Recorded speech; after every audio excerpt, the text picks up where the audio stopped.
Okay, 2 minutes. We're closing in. Trying to be punctual.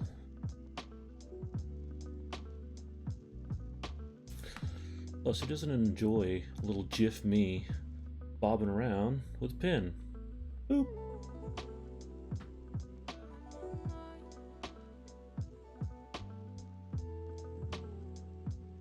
Who said 33-year-old grown men with beards can't be cute and little animated things? Animation master. Yeah, super animation master.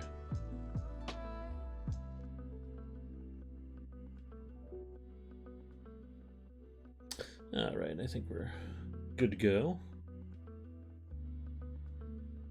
Well, hello for everyone who is tuning in. This is Heath Foley for my, I'm going to call this my second official stream because my first one had no audio, no music, no frame, no idea. But I did some fun doodling, so that was cool. Today, I'm going to work on doing line work for Roland here. Last time I did this, I just got the flat colors down, which always takes a decent amount of time, but today we're doing line work. And sometimes that can take longer, but we'll see. Alright. So, oh god, need to adjust things. Alright, there we go. Sometimes when I'm doing line work, especially with Wander characters and whatnot, what I used to do, because I went to school for comic book art and worked in that field for literally 3 months, I think. I got really used to doing line work on things, and I really enjoyed doing line work on things. And I always kind of missed that when I went over to full-on digital painting, so when I started working on Wander, the idea was, you know, why can't I do line work, but also kind of make it more illustrative, digital painty, all that kind of thing. So what I did is I found a brush in Photoshop. It's a tool preset for the brush tool, and it's called Consi. Basically, it almost kind of replicates a chalk-like texture, which you guys can see here, you know. And I've always really liked it. So when it comes to the line work for this stuff, this is kind of the way I go. On top of that too, I don't just do black and white line art. I actually take line art and I take the color and find a really dark variation of it. So I'm actually doing, I think it's called a color hold. There's two ways to do that. You can either do really clean, crisp, like inking comic book lines. Yeah, you can either do really clean, crisp comic book lines for this kind of stuff and then color them after the fact, or you can do them live beforehand. I kind of prefer to do them live, but that's just me. So anyways, oh yeah, that's a shine layer. So tell you what, let's rename some stuff. Flats, as in the color flats. I'm going to make a new layer over here. We're going to call this colored line art. Woo. Alright, so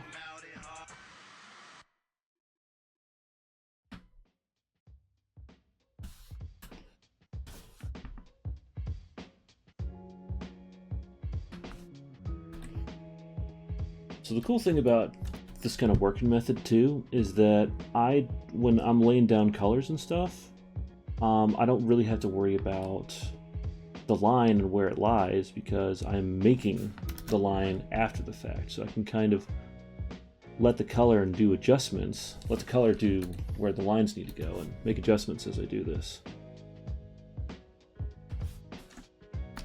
I'm also still trying to keep some of those basic comic book mentalities with this stuff.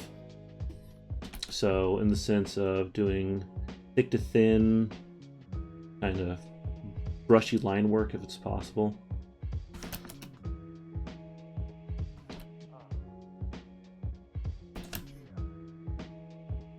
Yeah, do a little bit. He's got a leather collar here, so I'm gonna just add a bit of a hint of it existing. Yeah. Technically, since it is a bit of a thicker material, I should probably carry that through here. Looks like it's more naturally kind of curving around. Sweet. And I mean, you can already tell, like, it makes a pretty significant difference once you start doing it.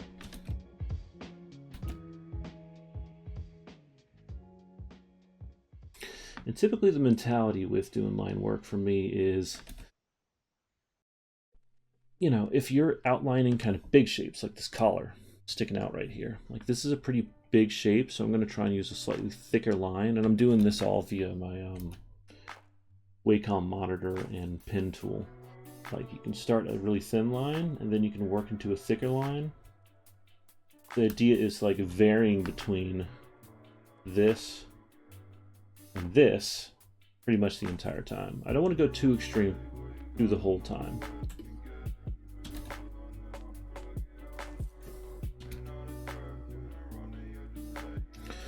By the way, forgive me if it's just a rambling, incoherent mess of words. I'm still kind of getting comfortable doing all this.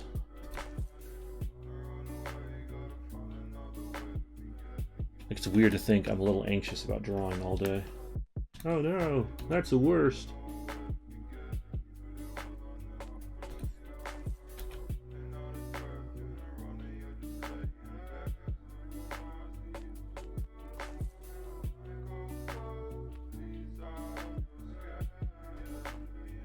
I do have an audience. By the way, welcome everyone who is checking this out and watching it. I appreciate it.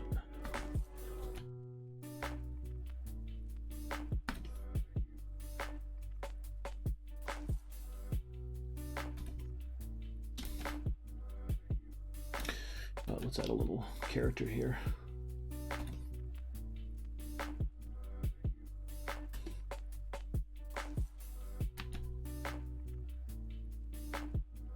One thing is real materials have nicks, dings, tears, cuts, all that sort of stuff.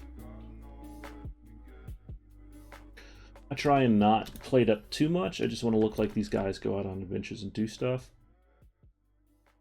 There's the World of Warcraft method, where there's a chip in the armor, and it's the size of a small meteorite that looked like it crashed down into the player doing stuff. And again, you see the size of those weapons and glowy things that they smash each other with. It makes a lot of sense.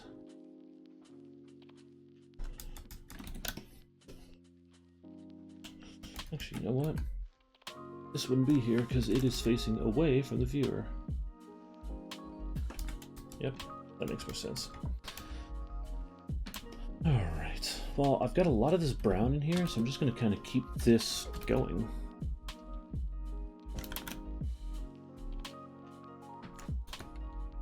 So sometimes when I'm not just outlining a thing, I do a slightly thicker line. The idea being that because it's on where I'm going to perceive the shadows are going to be, you can actually use your line art as a way to kind of show that shadow to a certain degree. So like in my mind, this is a thicker material, so I'm going to just throw a bit of a thicker line on the base there. Yeah, let's add stitches too, why not?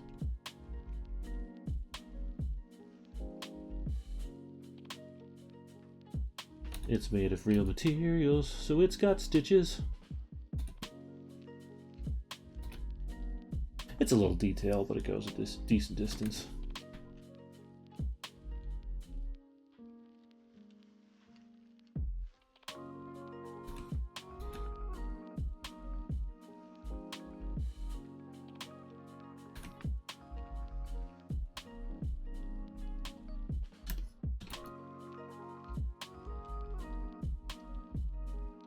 By the way, I know this artwork, or this line work, is essentially black line work, but it's got a little color.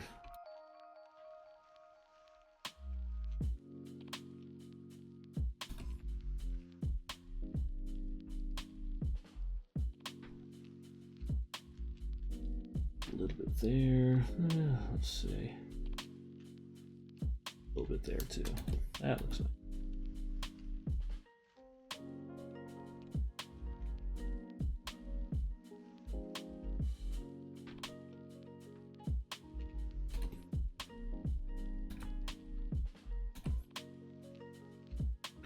I want to apply a little bit of an edge, just to imply that this thing's got some degree of thickness to it.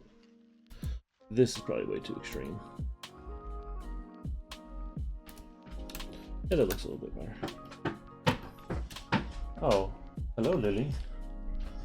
One of my doggos, Lily, just walked in. If you guys hear any loud smacking noises or something sounds like it's beating a door, that's her tail from being so happy. And you just licked me. Good girl. All right, go on. Go on. I love you. Go. Get out. All the way. Keep going. There you go. All right.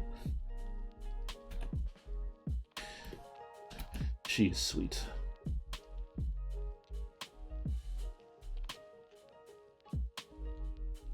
The other one, Lola, will probably wander in here at some point or another. And she'll probably prop her head up on my knee while I'm working and be fussy that I'm not petting her. And I will give her the pets, and she will still not leave. And that is okay.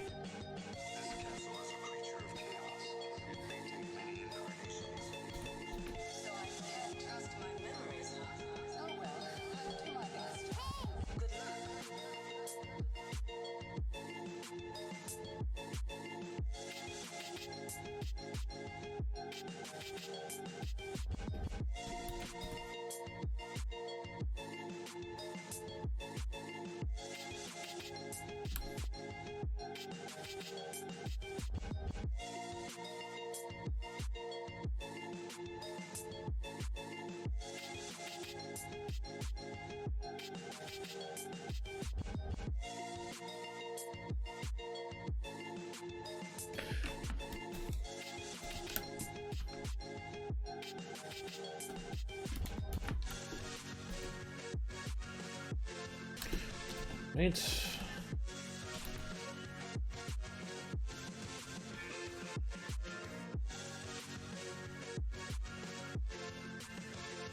It's also kind of a good idea to zoom out every now and then just to take a look and make sure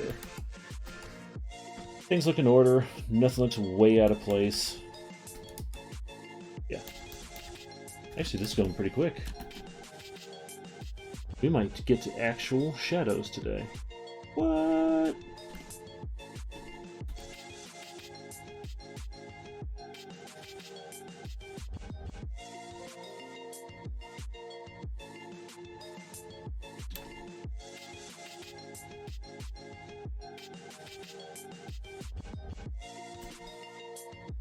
Right.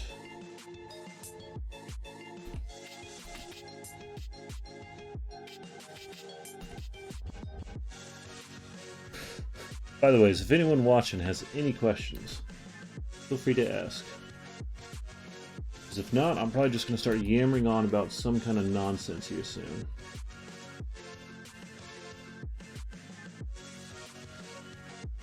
Start talking about medieval weaponry, or... Actually, I do that to my wife every now and then. She loves it. By she loves it, I mean it's a hardcore eye roll. She laughs, but... Like, did you actually know that medieval plate mail was highly mobile? It only weighed about 45 pounds. And you had a full range of motion in it. Alright, all kidding aside, it is really cool to watch a grown adult get inside of one of those things and then, like, start dead sprinting. It's wild. It makes medieval battles a lot more terrifying if you think about it. Just some dude in some giant chunky suit of armor stomping around. You know, in my mind, they were slow and cumbersome and pretty easy to take over.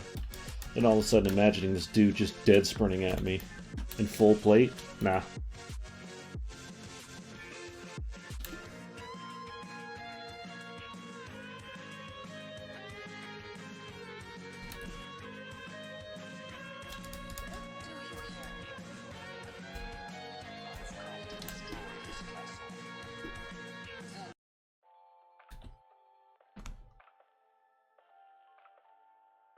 Some fake full plate. Nice.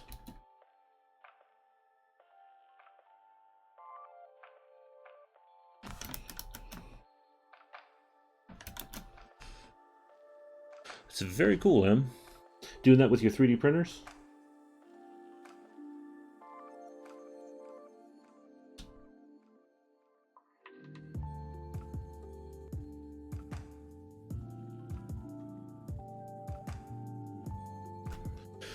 Oh, nice.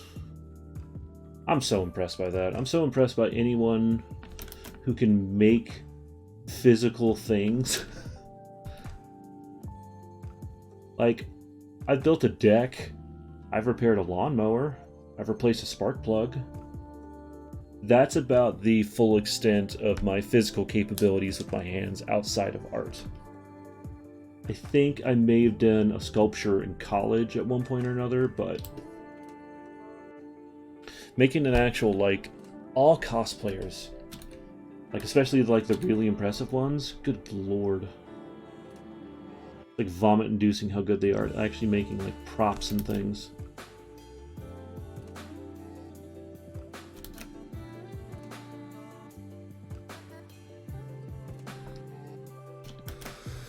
Have I tried ZBrush at all? No. I haven't, and I'll tell you why. Because it's intimidating.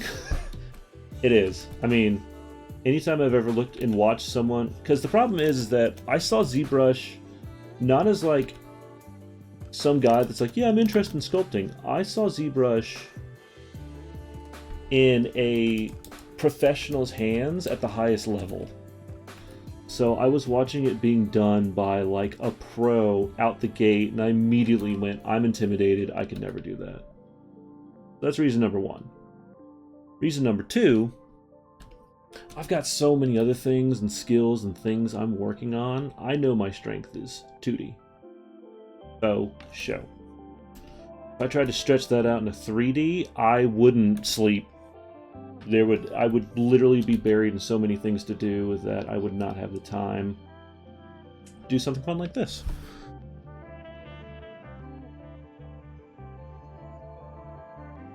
Huh.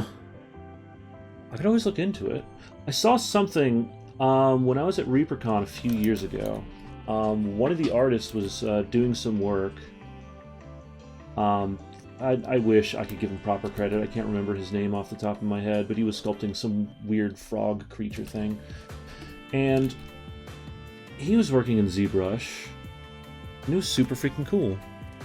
No, it wasn't Weeby. Definitely wasn't. But he was showing me that he was doing some interesting things with, like doing black versus white and doing grayscale, but that grayscale also extruded out based on, like, if it was a black line, it cut in, but if it was a white line, it bumped it out, and based off the depth map, there you go. But based on that, and I watched this guy put scales on this thing in seconds by using Photoshop and ZBrush, and I was just like, get out of here.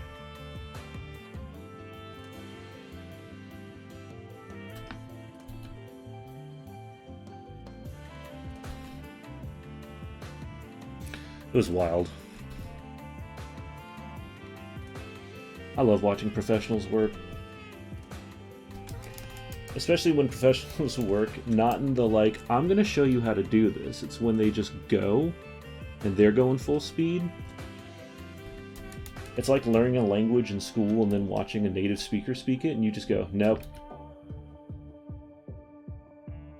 Took, what, 2 years of Spanish, then I went to Costa Rica on a school trip, and, we were not prepared. I need a button for, like, the Illidan quote, "You are not prepared!" Aw, thanks, Craig.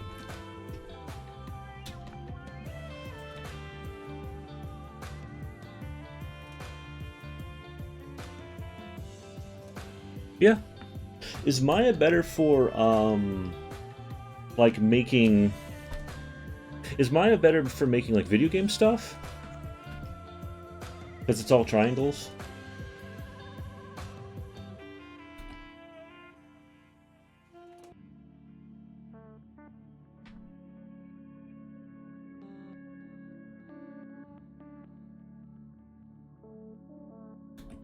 Yes and no. All right, concrete answer. Thank you, Em. I'm just kidding. I'm sure you'll explain it. If you got the time. If you don't, that's totally cool. I'm totally down with you leaving this as a mystery.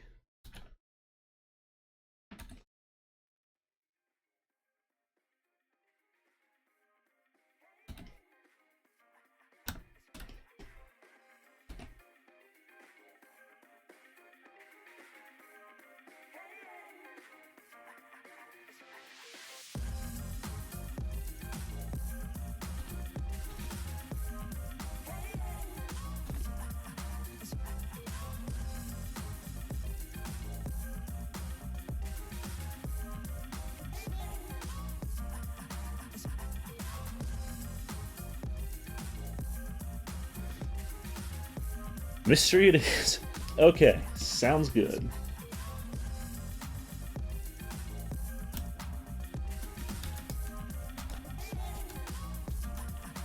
Man, I'm just thinking of like, I remember when digital sculpting came out before 3D printing, and like people were sculpting these unbelievable, beautiful 3D statues.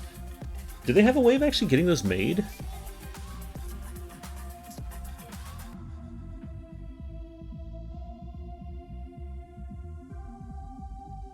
NURBS sounds like an 80s invading alien force. Behold, the NURBS.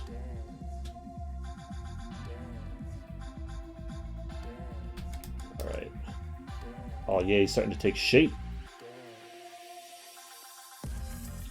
Very selfishly, there's nothing more that I like than... Actually, you know what? I need to do an adjustment here. There's nothing more I love than seeing a piece come together. Well, that's a lie. There may be something I love more, which is my wife. That was lame. I apologize. It's also true. As long as it's polygons. Ooh. Interesting. Thanks so much.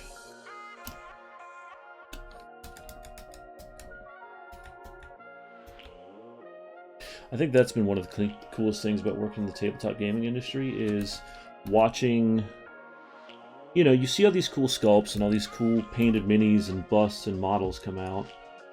But the thing I love to see the most is the actual sculptors come out to these things and show off their work. Like, of course I want to see the thing beautifully painted by a professional, but also I want to see like the raw work underneath and the green stuff and all the like sculpting things that go into it. That's so cool to me. It's like looking at an artist's sketchbook. You kind of get into their brain a little bit more.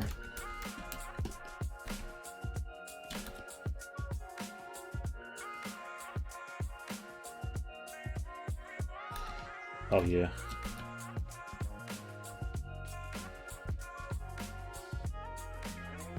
And I think I've only got one green in existence. I think that's our, a mesh comes in. What do you mean by mesh?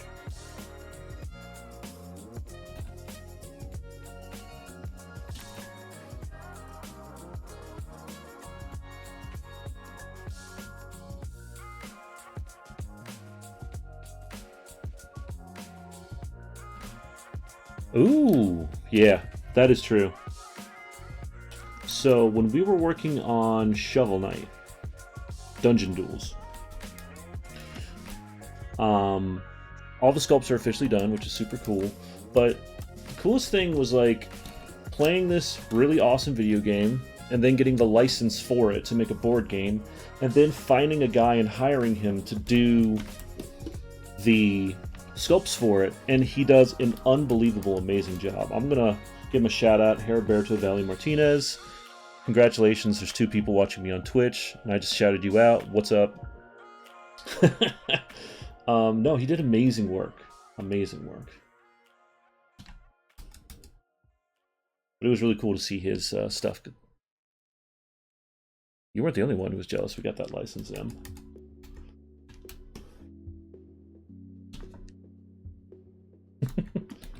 I don't know how we got it, to tell you the truth. The guys from Yacht Club Games were amazing to work with. They were so much fun to talk to. They even took us out at PAX and helped us show off the thing, and it was crazy. It was absolutely crazy. Yeah, but I think 3 or 4 different people were going for the license for that, and we put a game together and we said, hey, we think this would be cool. This is something we've made. What do you guys think? He said, yeah, we like it. We have a couple of ideas. You want to, cut down the playtime and do this and that, but we really like the concept. And I was like, okay, cool. And then we discover after the fact, like 4 companies tried to get it, 2 slightly bigger ones that I will not name here. And yeah, some people weren't happy about it, but we made a good game. I'm proud of it. And we did good on Kickstarter. I'm proud of that. Round 2, not round 1. Actually, and while you're here, Dream License. If you could make a board game or a product from anything, what would be your dream property you would want to work with?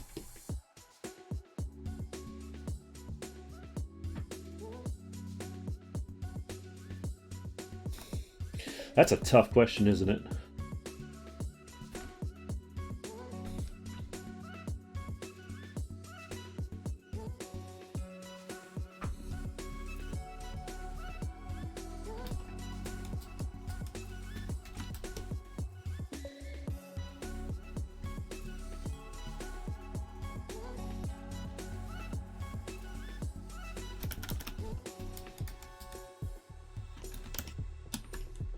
I think that's all the brown leather. Well, dark brown leather. Now we're gonna go to light brown leather.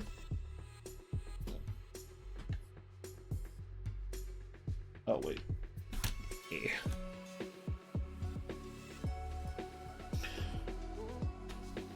Yeah, dream license property. That would be tough. I don't know what I would want to do.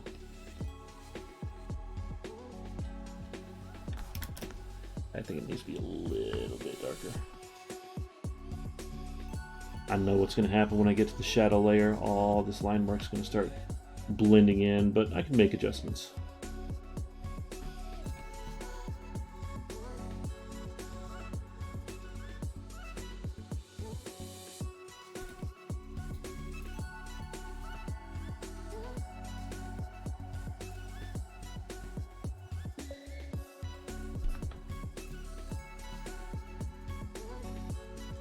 Ooh.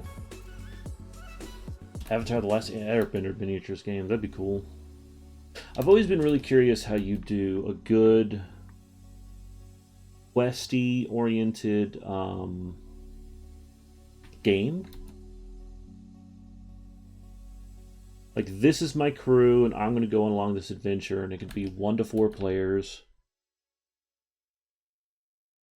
I mean, not to toot our own horn, we did pretty good with Wander as far as that's concerned. Get out here. Yeah, go. I love you, Lily. Get out. Don't just come in here hot breathing all up on me. Lily's my dog. Don't just mean some random stranger named Lily who's in my home hot breathing on me. That's a whole different set of issues. But yeah, a Gundam license would be super freaking cool.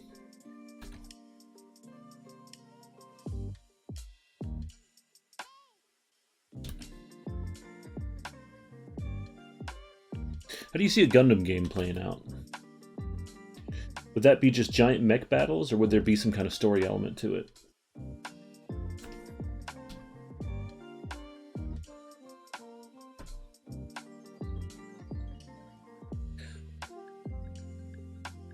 Ooh, war game. Well, you guys would you would make a solid war game. I could see the Kickstarter for it now. You just open up the box and it said everything changed when the Fire Nation attacked.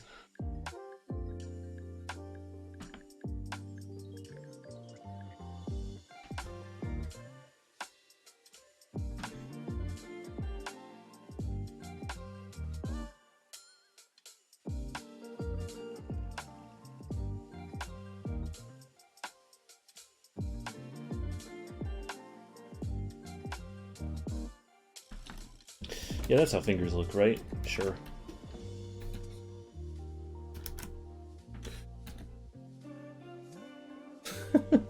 Just a massive nation of fire army soldiers and tanks.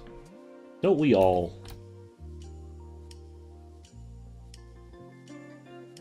I could do without the soldiers and the tanks. I just want Uncle Iroh. Just literally have one model in the corner. I just keep rolling dice for him to say smart stuff. Other players try and attack me, but I'm like, sorry dude, too charming. Oh, I forgot to color the burb's feet. No.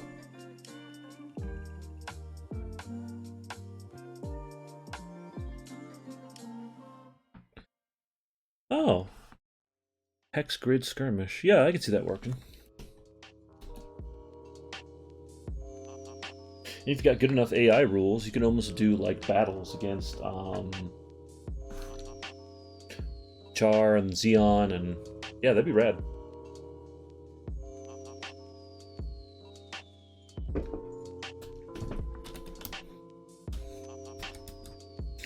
I wonder how many times the guys behind Gundam, Namkai Bando, right?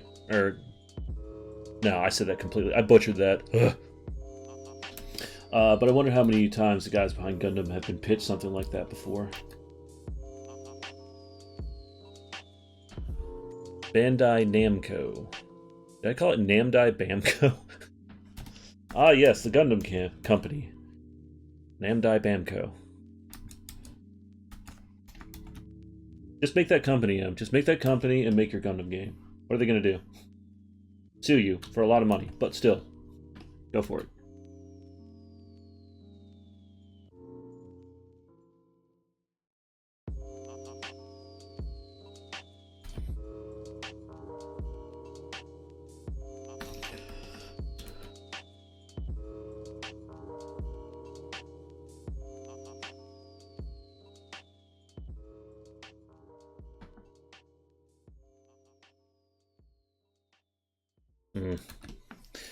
See, that's a disappointment.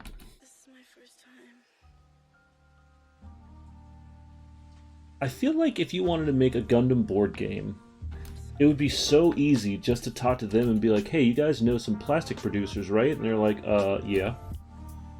Be like, between that and a rule set and some art assets, we could put together a skirmish game in like a second. Oh, that's cool. Can we talk about the fun stages of early board game testing and what that looks like? Ugly, that's what I mean. It looks ugly. But you had actual Gundam models you were playing with and doing that rule set with. That's pretty rad. I can't make a similar claim. Oh, when we were testing Wander, we were like using anything we could find.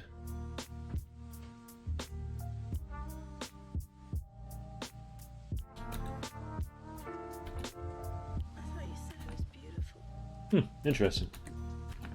You are beautiful.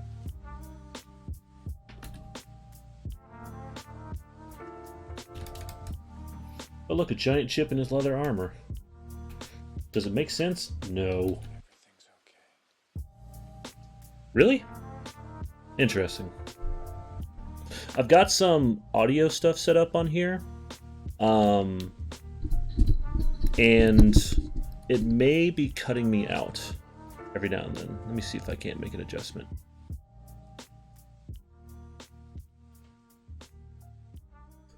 Hopefully that's better. The idea is I'm trying to like negate any background noise that may be happening, i.e. my dog's wandering around. Huh, weird. Now, this is probably an amateur mistake, but I am doing this via wireless, so I probably need to hardline in. Oh no! Damn, I did so much talking. Always hardline, yeah. Lesson learned.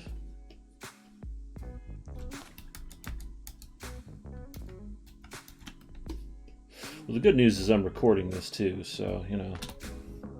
Next time I'll hardline in. It's always a learning process. And I will also make sure, luckily with the recording, I can load this up to YouTube at some point. So there's evidence I did something.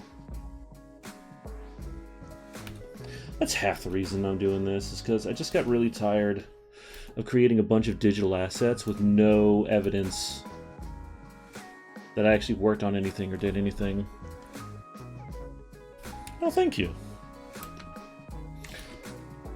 I think a nice advantage is I do kind of do art and graphic design for a living, so it made it kind of easy to start doing, and don't get me wrong, I'm not saying that I'm good at graphic design. I'm good enough.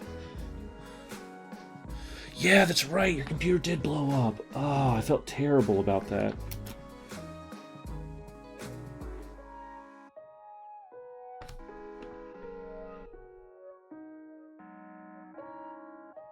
Like, here's a question. Are you okay? That thing didn't, like, hit you in the process of exploding, did it?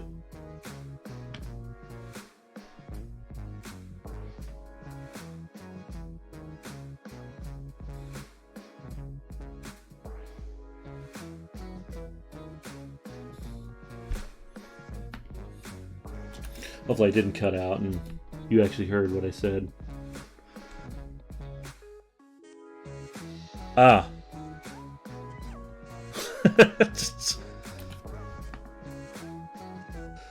There's a lot of jokes I can make with that M, but I'm trying to keep it clean. Oh my god. A lot of sound and fury with no substance. I know a lot of people who argue like that.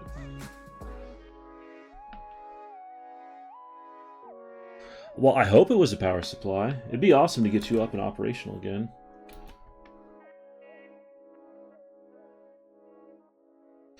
Love to tune in for some sweet gunplay action. And that looks good. Yeah, that button's got a divot. Deal with it.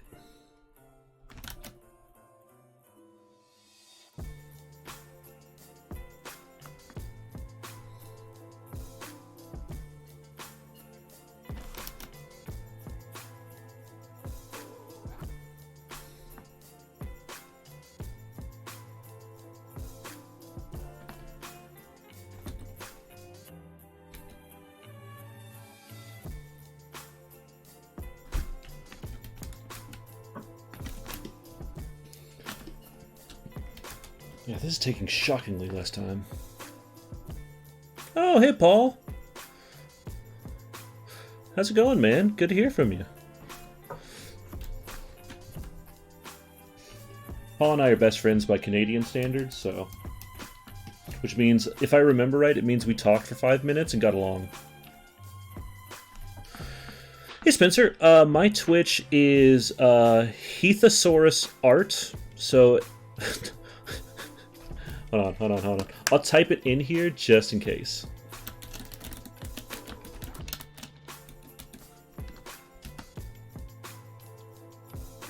Oh, there.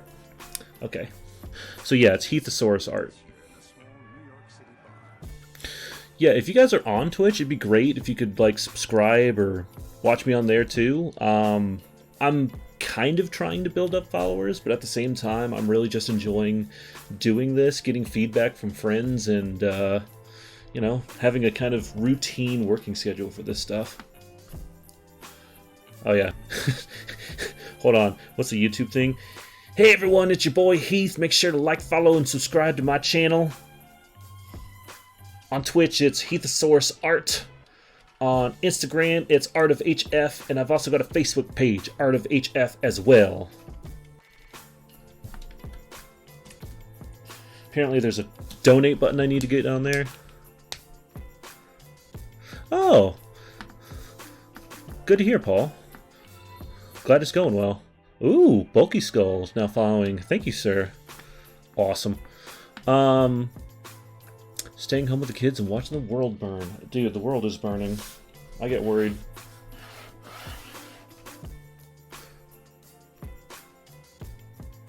Yeah, I probably should. I probably should, Em. You're so wise. So wise. I do have a ticker down here. I don't know if you can see it or not.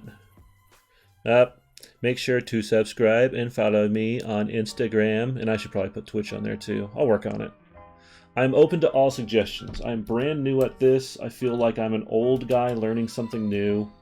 Ooh, Geeks in the North. There's Paul. I know him. What up, buddy? Paul, honestly, I'm doing great. It's a little weird because I live in the county in Georgia with the most cases. But we're being smart. My wife is a health and safety manager at her workplace, and she's been doing a great job of kind of educating me on properly wearing masks and washing hands and reminding me of being safe. And I'm pretty sure just by being married to her, we're gonna get through this just fine. But I'm still working. She's still working. We're doing good. There's no health emergencies or horrible financial things happening, which is a blessing. I know it's different with some of my friends who I reached out to and tried to help support and all that kind of stuff. So, but no, it's good. Things are weird, but we're making our way through. Things are going swimmingly at Panda Cult. We're just trying to get Shovel Knight taken care of. Which, you know, what great timing to have a Kickstarter end and try and get into production. Which I'm pretty sure is half the tabletop industry. Yay! Cyperion is now hosting my stream. Thanks, Sam. But it's been good. It's been good to hear from my tabletop buddies, just seeing how they're doing and making sure they're all okay. You know, after Adepticon got canceled, I think that was an eye-opener for a lot of us to realize, like, oh boy, I'm probably not going to see these guys until, what, August, maybe? That depends if Gen Con actually, you know, holds up. We'll see. Oh, that's an ugly line. We're going to just thicken that up here. Just make it a happy line. Oh, can I do this? Ah, I'm off. You know, if it does happen... Oh. Yeah, you guys got a pretty sweet package you got going on for you. What is it, $2,000 a month or something like that?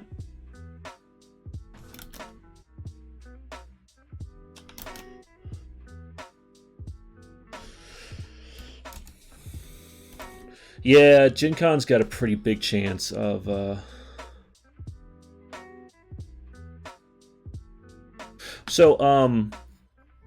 Origins is happening in October now. So Origins is in Ohio, so just keep that in mind. Yeah, let's hope ReaperCon happens. 2K a month, God. I mean, that's great. That's absolutely great for you guys. Let me look it up real quick. They just sent out an email saying they rescheduled it. Hold on. Let me do it over here, so people can see what I'm doing. I'm being sneaky. Origins Game Fair.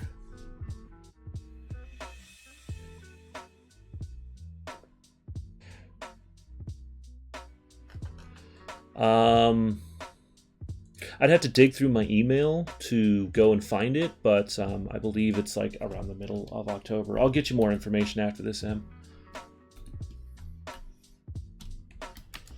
But yeah, it's happening in October, or that's what they're hoping for. You know, it's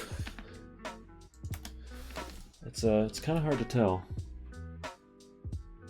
I hope Gen Con goes on. I hope the Origins reboot happens in October.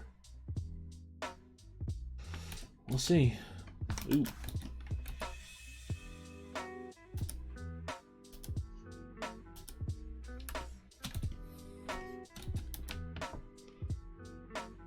Yeah, you want to talk about the cluster that the end of the year is going to get? Oh, neat. It'd be awesome to see you there, Em.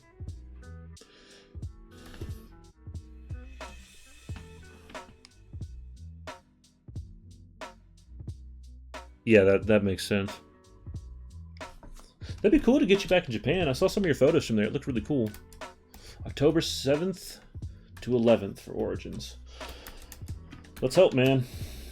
If it's all still going on, it is going to be a crazy end of the year. Because for us, it's going to be Gen Con.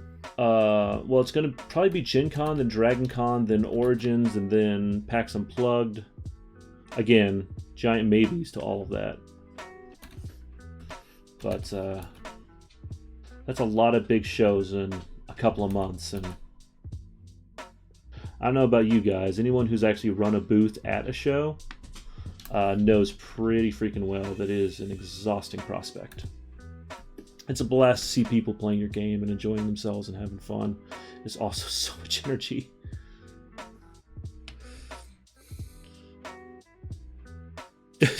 Yeah. I'll be honest, Em. I think it's going to be weird for whatever show is the first to happen after all this. I think you're going to have half the people there going, oh yeah, this is great. We're out. We're doing it. That's fine. Then you're going to have the other half. Oh, sorry. That's still kind of dealing with the emotional stuff of being quarantined and scared for months. And I don't know how those guys are going to react.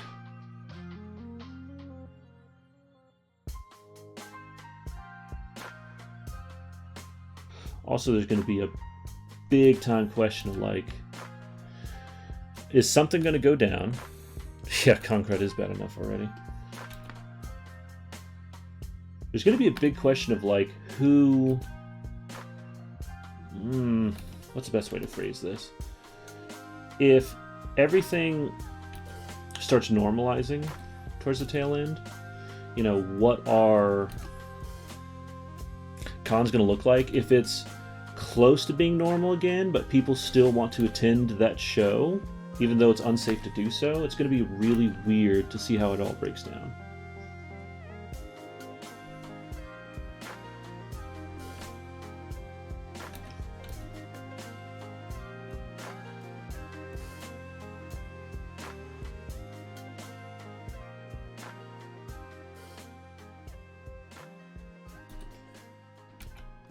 And Paul, I'm really sorry to hear you got laid off, man, but you know, at least you were in Canada. If you got laid off here, you'd be screwed. Gimme them glove stitches. Also, I'm not gonna lie, drawing this hand with this glove has been a absolute great joy. Hands are hard to draw. And I know for myself, they got easier over time, but that doesn't mean they got easy.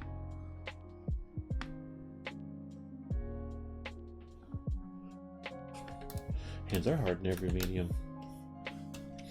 Well, generally speaking, you know what? I'm going to do a little adjustment here. I want to flatten this out a bit. Because I think what I need to do is something like that. Yeah, that looks a little bit better. Hands are hard in any medium. That is the truth, man. I can't imagine sculpting a hand. It's amazing enough that we have hands and they move in fun ways.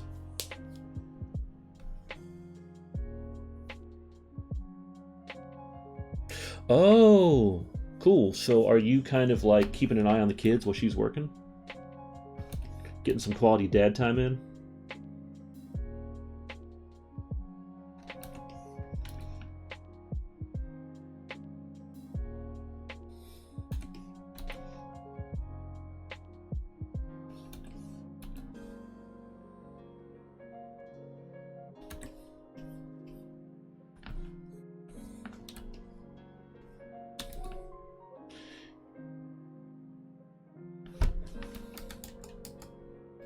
Feels good to get back into this again.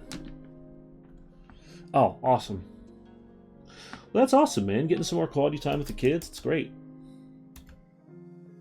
My sister-in-law is a teacher, and I had a like she loves teaching. She's in a different position now. I wish I could remember off the top of my head exactly what she does, but she's moved up in it, and she was explaining to me the unique challenges of being a parent and teaching kids while having kids that you're also taking care of, and, you know, waiting for the school year to be over. Oh yeah, that's been fun. You know, snow. I have family out in Utah, and they said they had snow and earthquakes in the same week as all the corona stuff was kicking into high gear. Winter, the rewintering, round 2.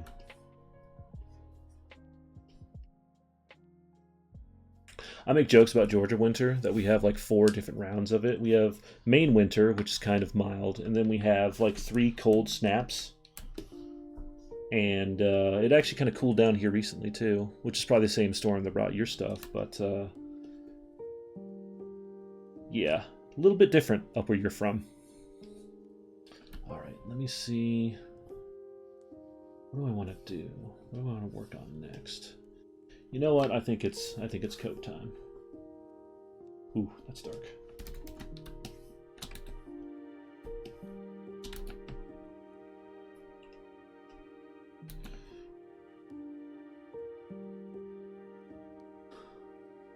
Yeah, I can imagine the frustration with living in a super snowy region. It's probably cool some days. No pun intended, I swear to God. But then all of a sudden, like, you pack up those winter clothes, and I'm sure you're excited to pack up the winter clothes because you're like, I don't have to wear 1,000 layers. And then suddenly, bam, snow again.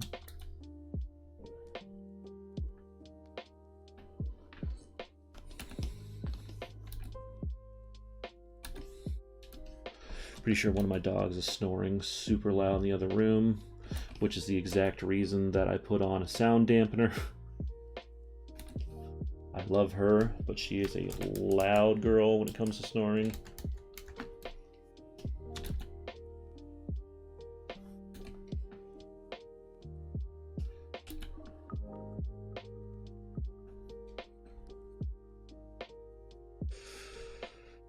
All right, thanks for dropping in, Paul. Appreciate it. Talk to you soon. Like we just had a phone call.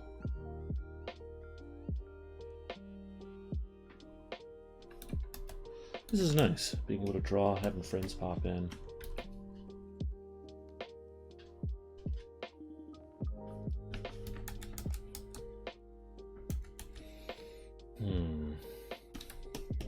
Oh yeah, there's all this stuff.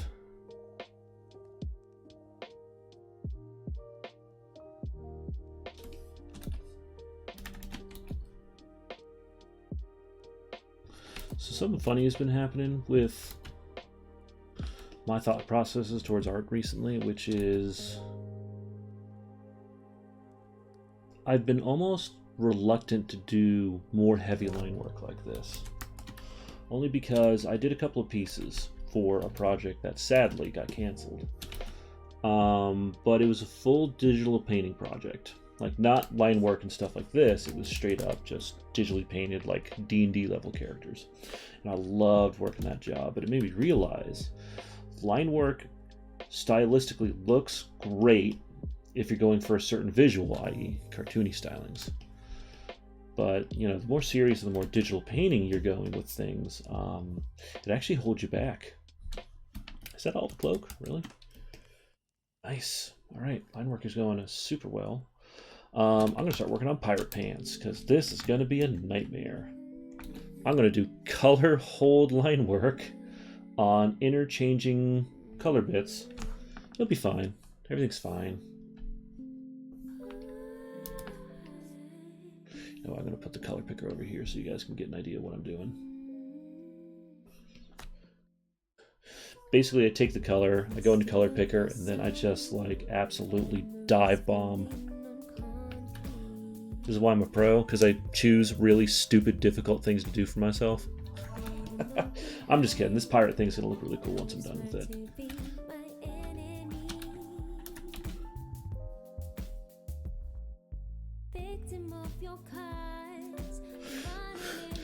Being a pro, I feel like being a pro artist, I feel like is less about. It's too thick. I feel like it's less about, like, if you're good and you're talented at what you're doing, like, that says something huge about your capabilities as an artist. But I feel like the real test is if you can meet a deadline and you can do it positively, even if you feel like absolute garbage. Which, let me tell you, that is incredibly hard. You're feeling sick, you're feeling tired, you're feeling uninspired, you still work through it. It's a remarkable skill to have. Like, doing art direction for Bandicoot Games has been great, just because, like, I've almost learned from some of the artists we've been working with. It's like, I can get fussy.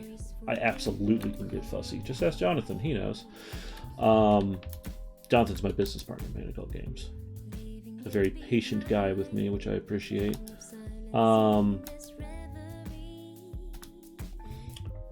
But yeah, working with a calm, cool, relaxed artist that you ask for a major change and they're just like, cool, done. It's just like, you're a miracle and I love you.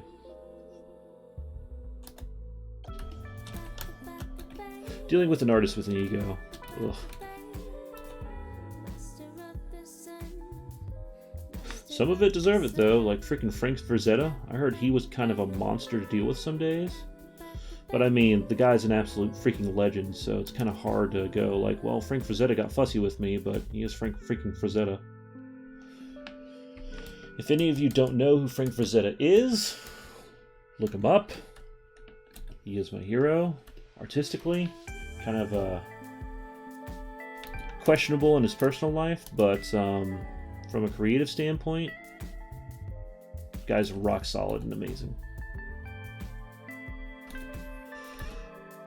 Actually was at DragonCon one year, and his daughters were there, and they were talking about, it was like a panel discussion about Frank Frazetta. I'm like, oh my god, like, I absolutely have to go to this.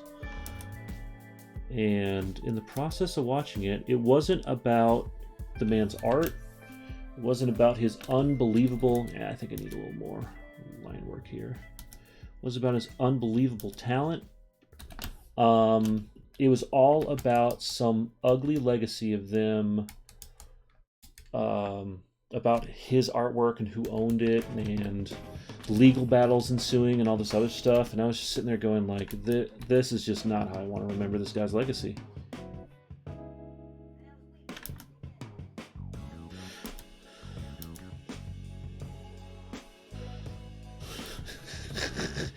I love this music list. I have no idea what's coming next. And then you get something with that like super 70s sounding feel. It's nice.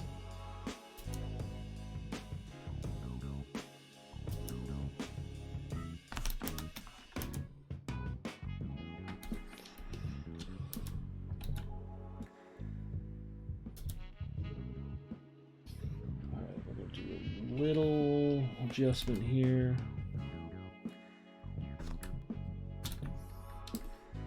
Okay.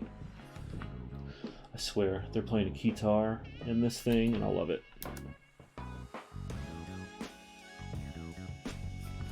Let's talk about the brilliant mind behind the guitar. There was a novel invention. Hey, what if we took a keyboard and made someone hold it like a guitar? Does that seem unwieldy? Yeah. Do you think anyone's going to look cool holding this? No. Awesome. I need a couple thousand.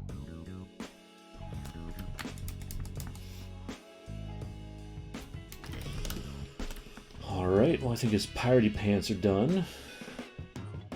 Which I'm sure a pirate would love hearing me say it that way. Pirate pants.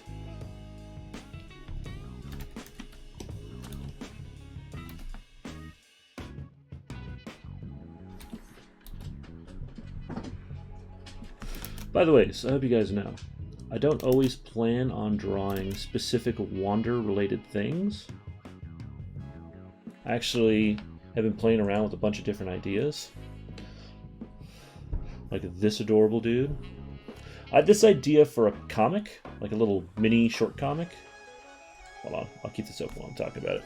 I had this idea for this short comic, where it's like a slice of life thing, but then something really weird happens. I have a lot of dreams like that, like I'm going to the store. Suddenly a giant squid walks out with a top hat and a mustache and goes, "Good day." and then keeps walking. Besides that, everything's normal. And I had this idea for a comic where, like, this character's walking through, and then all of a sudden, like, he finds this thing that he touches, and it shows him a whole different world. And all of a sudden, he's got to, like, deal with all this craziness, like Cthulhu-level Lovecraftian horrors coming at him. And he's just out for a grocery run, and then he gets back, and he's got this, like, weapon, and he's covered in, like, goo and blood and all this other stuff. And his wife asks him, like, hey, how's your day? And he was like, it was okay. So I started designing some characters just to, like, see if I wanted to keep chasing after that project, but we'll see. I have just enough free time right now to start chasing down some different ideas, and it's been really cool.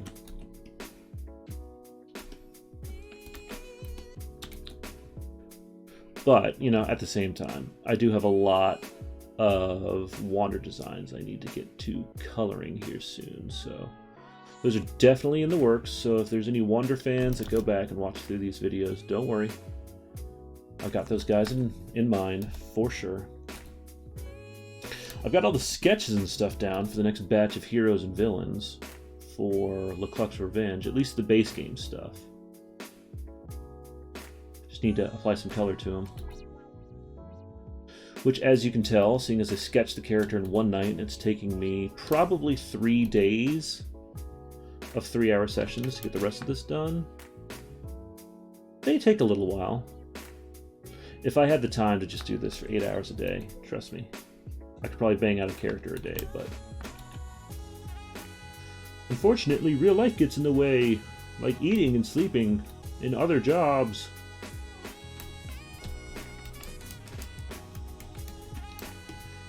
You know, it's cool, shoulder satchels.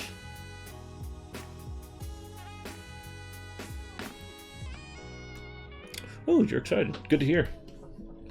I'm excited too. I actually threw some base colors on LeCluck. Because you did me that favor of that big print, wink wink. And Liz automatically started asking me, like, about color schemes and things like that I could produce. So I've already put together a color scheme for him, and I think Liz is going to try and paint that thing up at some point or another. But no pressure on her for it, obviously. She's got plenty she's dealing with. Someone's a big painter for Kingdom Death. And she's a showmaster. Can't forget that.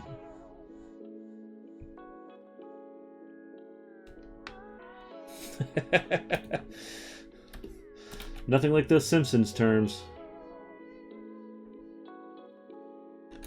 Well, we'll talk about embiggening things. That sounds wrong. We'll talk about it more. If I ever get a digital sculpt of the bear shark, trust me, having a big version of him would be really freaking cool.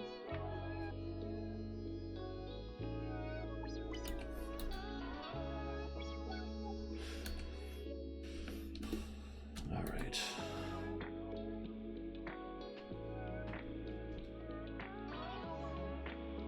Gotta play Wander on 3x3 foot squares at Gamma Trade Show in the future. Sure. That won't cost an arm and a leg.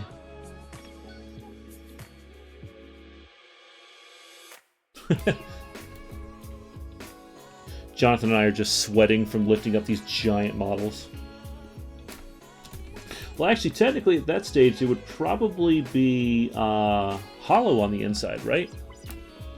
Because, like, just pouring that much plastic and resin into, like, a single piece would be ridiculous. Like, I'm imagining the inside framework of that thing is just, like, a mesh of crossed lines to keep the structure, but then the outside is, like, nice and tight.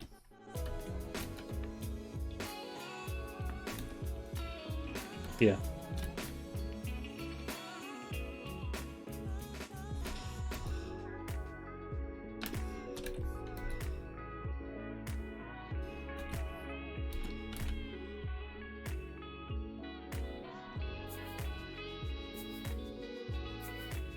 Oh, neat. I will tell Liz and Jonathan that. You know, it's weird. I still haven't seen that sculpt in person yet. I think like you sent it, and I went up there recently, and I can't remember why I didn't see it, but then, you know, everything happened. Everything happened.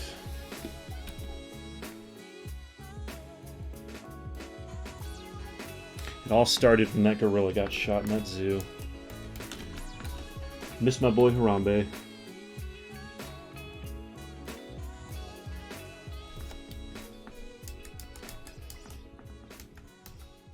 Alright. God, I'm closing in. Nice. It's only 2 o'clock. This is rad. This is a lot of really good progress for 2 hours of work.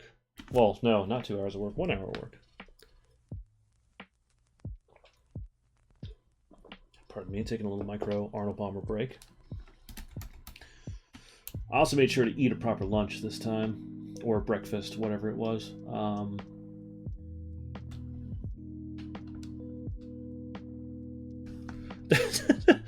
1/4 scale. You'd have to reinforce that sucker. Is she still in a similar pose where she's bouncing on a leg? I saw you post about it, and I saw the little chibi version. That's gotta be dangerous having your own 3D printer. I just want to make giant versions of things all the time. If literally the only cost is time and materials, yeah. You may have to, like, almost figure out a way to reinforce a hole to put, like, a steel rod into the ground to balance her off of if you do, like, 1/4 size. Let me see. Where do I want to go from here? You know what? There's a little bit of this stuff that I haven't gotten to. I'll finish that up. But it's cool. Are you planning on like resurrecting EFT, or is it just you really like the sculpts and you must start producing those again? Because from what I've seen, it looks like you're doing kind of like a digital release of it. Like releasing tiles digitally and releasing the sculpts.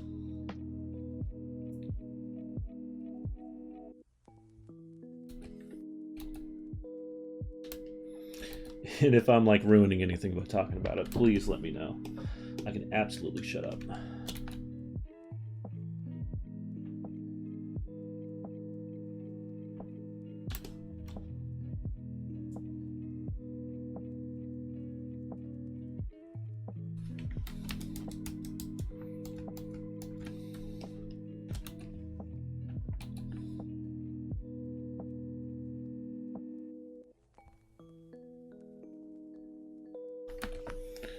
God, there were so many designs for that game. Pretty sure my EFT design folder is... Actually, I don't need to know. I could probably physically weigh all the physical designs I did for EFT.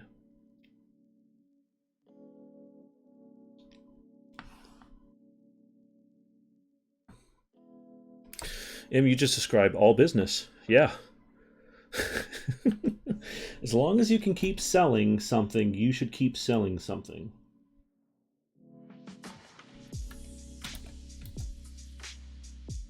Well, I genuinely hope they do. Really. If anything, you do have an offer to do large-scale 3D printing, which is pretty freaking rad.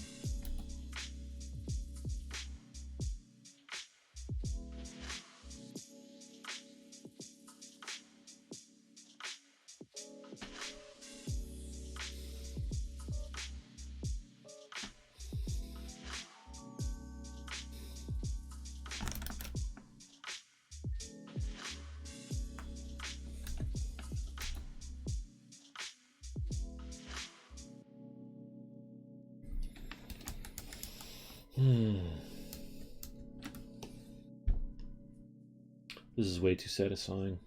I don't know why. I love... Oh. That's fair. I get it. I freaking love the finishing quality of working on this kind of stuff.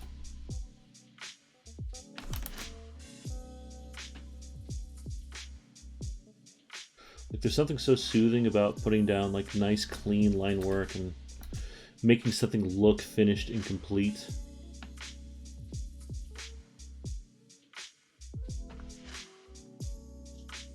Oh yeah, 15 inches tall. Go for it. Listen, if I had a giant 3D printer right now, I'd totally freaking go for it. And I thought about getting one until my lovely safety wife told me very, very succinctly we probably shouldn't do that. And you know, I can't blame her. You know, we don't have a lot of space. We don't have a proper vent hood. We don't really have a zone we can do this in that's temperature controlled. Like, every room in this house is being used in some way or some form, so. But it'd be neat, though.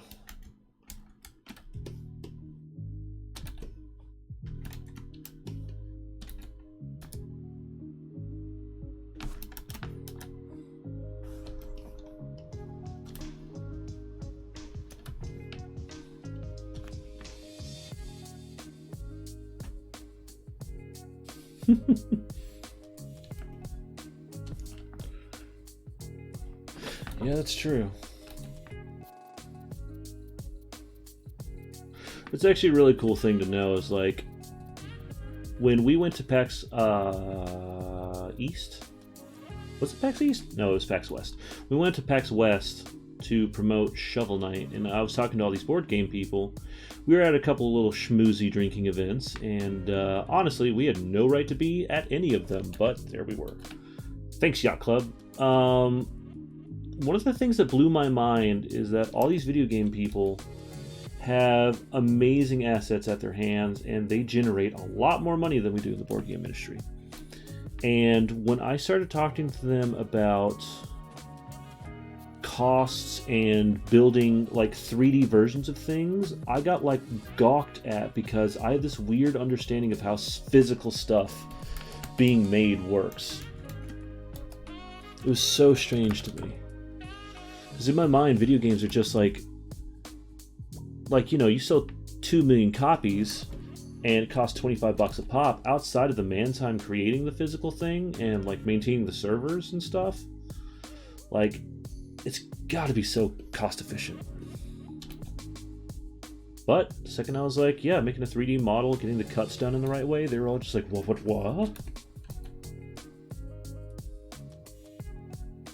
It was kind of cool. Then, of course, I'm explaining this thing to them that they're being so impressed by at a giant, like, ritzy party that they themselves are hosting, and I'm just like, yeah, I know all this cool stuff. Hey, how about all that money you have? Actually, Yacht Club's doing a lot of really cool stuff.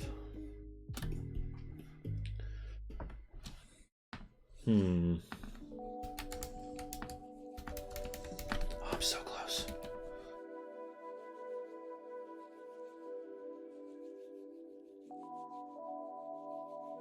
By the way, Zim, I saw that you were playing the Final Fantasy remake.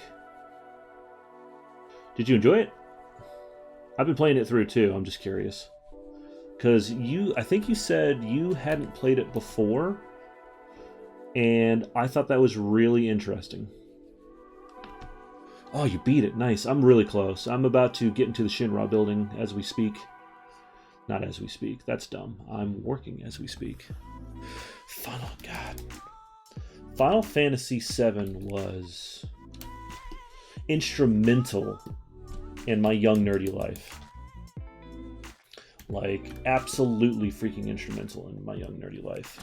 And it blows my mind. Like, I would have assumed you would have played that game, but that's totally cool you haven't too. You get to enjoy a lot of weird stuff in that game in a very beautiful freaking setting. All I'm going to say is the Don Corneo / Honeybee Inn scenes were great. They made me laugh. I don't want to ruin anything for anyone. But it's hilarious, and you should be really excited about when you get to that part.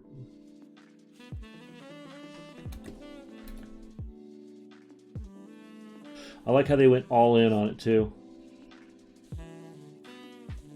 They're like, hey, you know the scene where Cloud dresses up like a girl? Yeah. Let's just take that and add a dance routine to it. Sure, why not?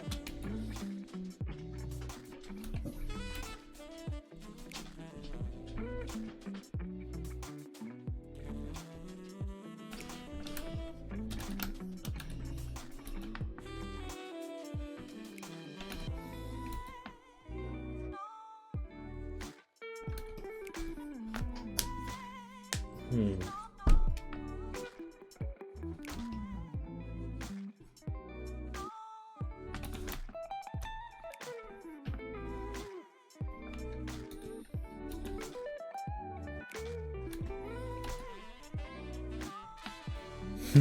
Yeah.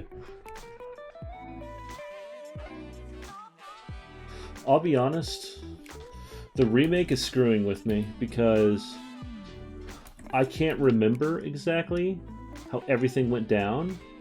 So part of me is like, wait, is this how this went down?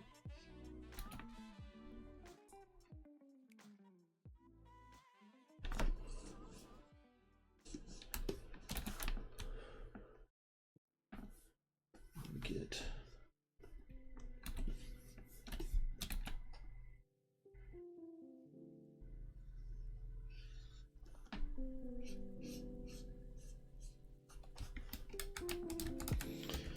By the way, I've got some actual physical art stuff coming in on Friday. Well, today's Thursday, right? Yeah. I've got some actual physical art stuff coming in, like acrylic, brushes, paint, um, canvas, the works.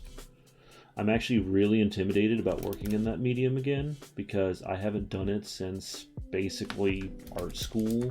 And even then, I barely did it in art school. So I'm really interested, sorry, in what that process is going to look like. I've got a series of 4 illustrations I want to do. That's like part of a set. The idea being it's like all young characters, kind of think like little kids in Zootopia, kind of on the streets or out in a field, and they're kind of running around, and one standing on a log, one standing in the grass, and basically each panel is going to be one 10 by 20 panel with a kid hitting a pose. Like, I remember as a little kid, I ran around my backyard with like a stick, and that was a sword, or it was a spear, or it was a gun, or it was something, right? And I remember loving it to death, using my imagination for it. And I don't think it's lost. I don't think kids don't use their imaginations anymore, but I think it's a little bit different than how I used to do it.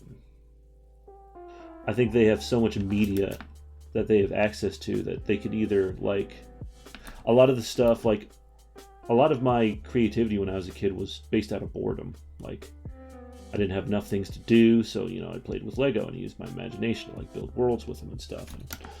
And, kids can still do that, for sure. I'm not going to play that against them whatsoever, but, no. I think it'd be really interesting to, like, almost do an illustration showing what an aspect of my childhood was. We'll see. Oh, man, one of my dogs is getting all turnt in the backyard. That's right, you bark in that one corner for no reason. How dare that corner offend you? You came into my house? Alright, you know what? I'm gonna start pulling. There we go. So, fun fact, a lot of these colors are solid shapes and are very easy to do line work on, and then I get into this gobbled mess, and now I gotta figure all this out.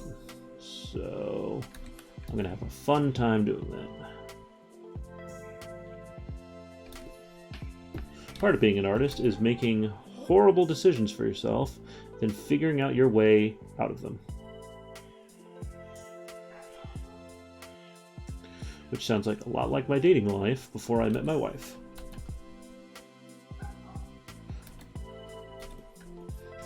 Are these jokes good? No, but I'm not doing a stream about jokes, am I?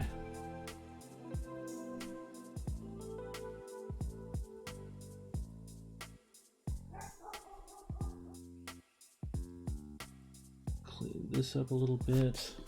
Noise.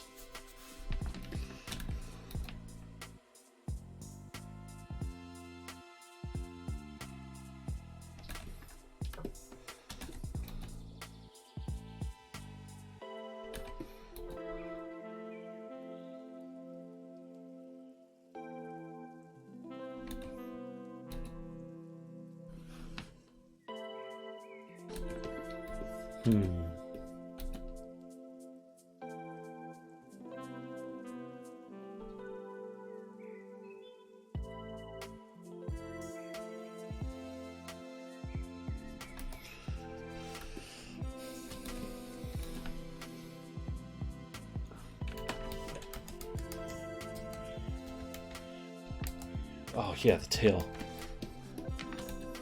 That's right, there's a lot of stuff here.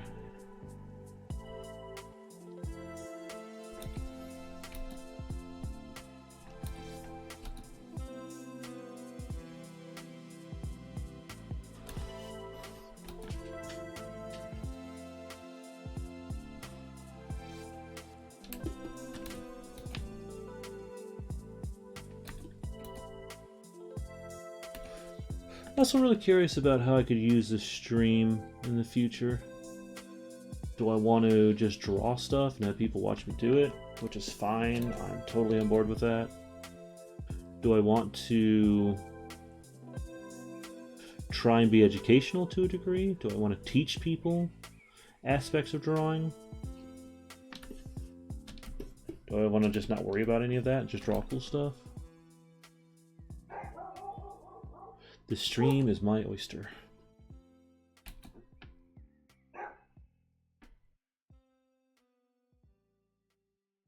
Oh, my dog's boofing out there. Again, at a corner for no reason. I don't know why. I think she saw a burb.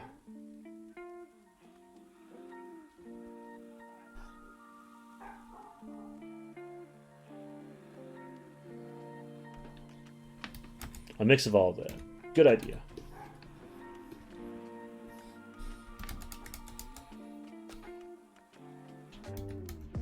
I don't see why not.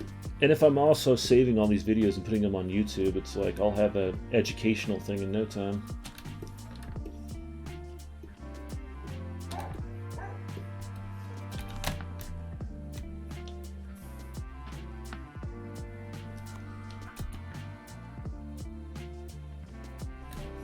So I don't know why a lot of this other work, line work, is I'm not going to say limited, but it's definitely just kind of slight thick to thin. I don't know why, but on the musculature or the actual form of it, I like to add a little bit more variation to the thick and thinness. I don't know why. There's something about the liveliness of it that's actually captured in something physical versus something, you know. Cloth can have a life of its own. I'm never going to argue that. But I think the actual physical nature of muscle structure, things like that, I think it lends itself to a little bit more of a lively line to it. I think it just makes it more interesting.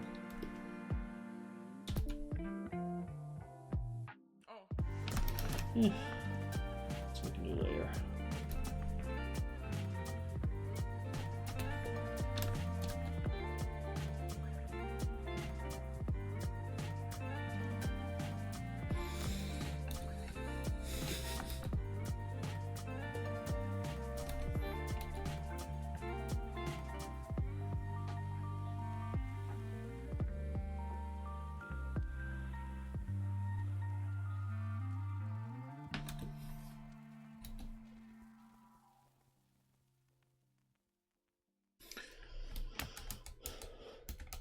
All right.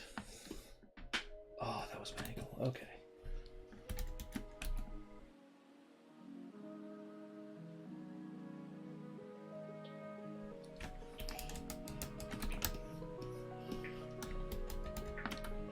All right, let's do a little bit here.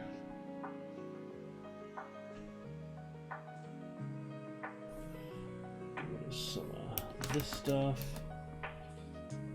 Yeah.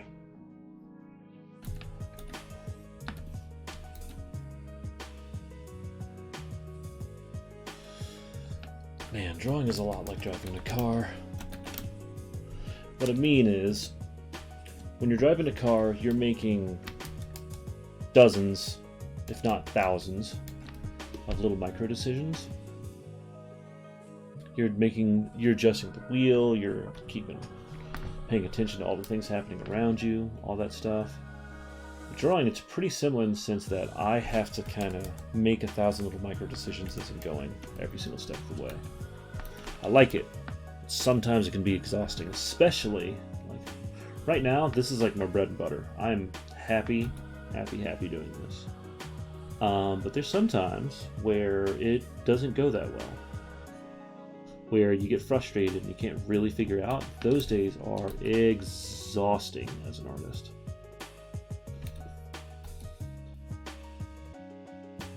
I've been drawing characters professionally for about a decade, and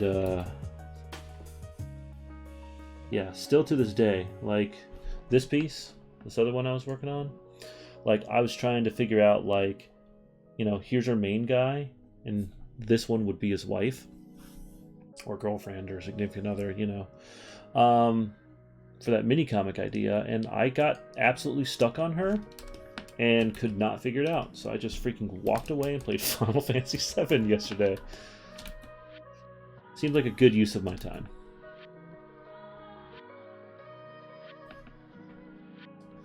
Alright, let's... Oh.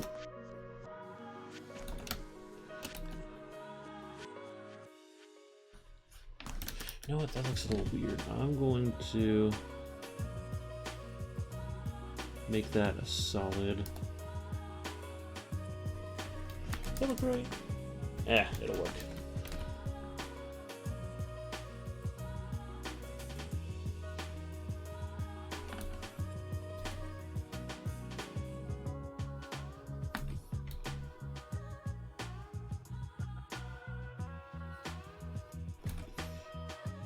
Yay.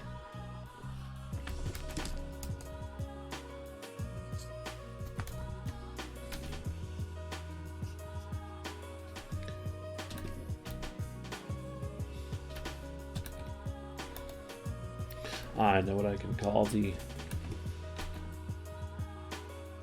artistic lesson ones. How to draw like Heath. A simple guide to drawing like an idiot. Step 1. Take all your rational thoughts. Throw them away. We don't need them.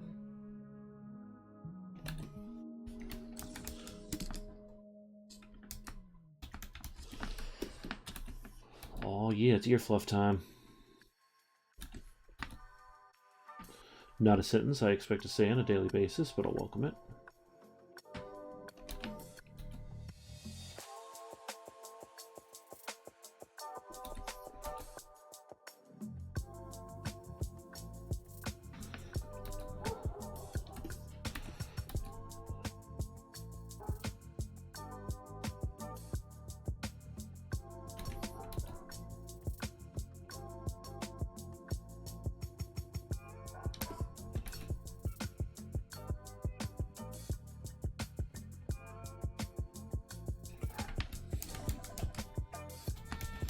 Alright. Oh, I see I did a lot of pre-planning here. That's cool. Well, I guess I'll just make this up then. Sometimes that happens. When I was working on Wander the Cult of Barnacle Bay, the cover for it, I realized in the middle of the cover that I had a church with no stained glass windows. And I drew very specific spots to put in stained glass windows. So I had to like panic and then create that out of nothing, basically overnight. That was a fun day. And then, fun fact, I actually was so focused on that little detail, I forgot to add an entire character. For the longest time, and you can actually see it at conventions, Finn from the game isn't even on the freaking banner. Oh, and everyone's coins or medallions for the Wanderers Guild, yeah, none of those are rendered. The fun facts you learn. Oh, I'm closing in. Oh yeah, I totally forgot about the feet. The little toesies.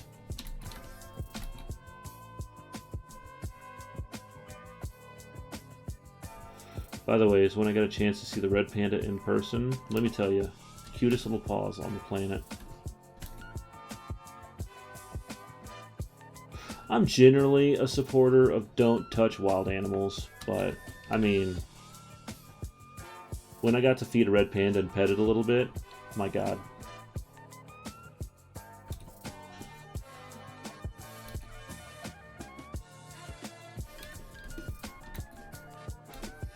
I also feel like I'm solving a crime in the 70s right now with this music, and I'm digging it.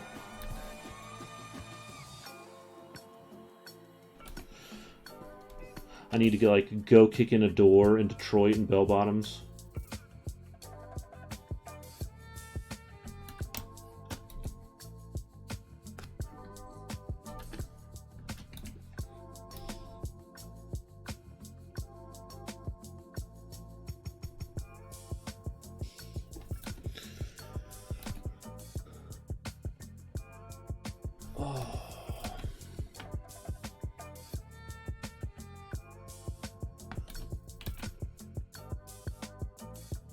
Otherwise, I need to start making a list about ways I can improve the stream, which I'm sure people have plenty of suggestions.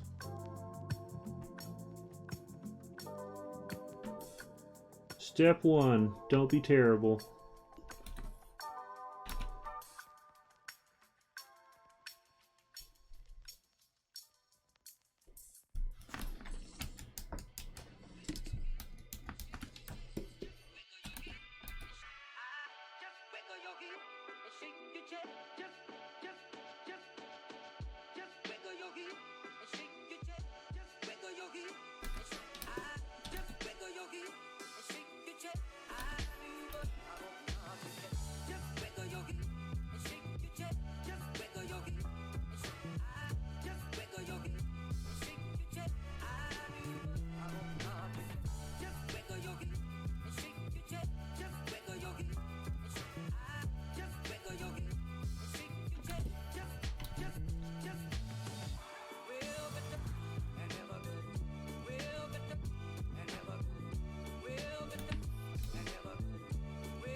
So close.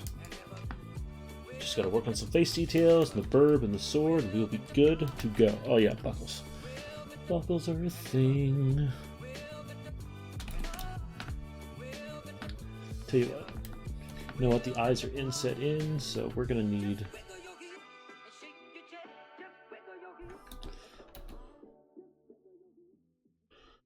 do a little bit of that.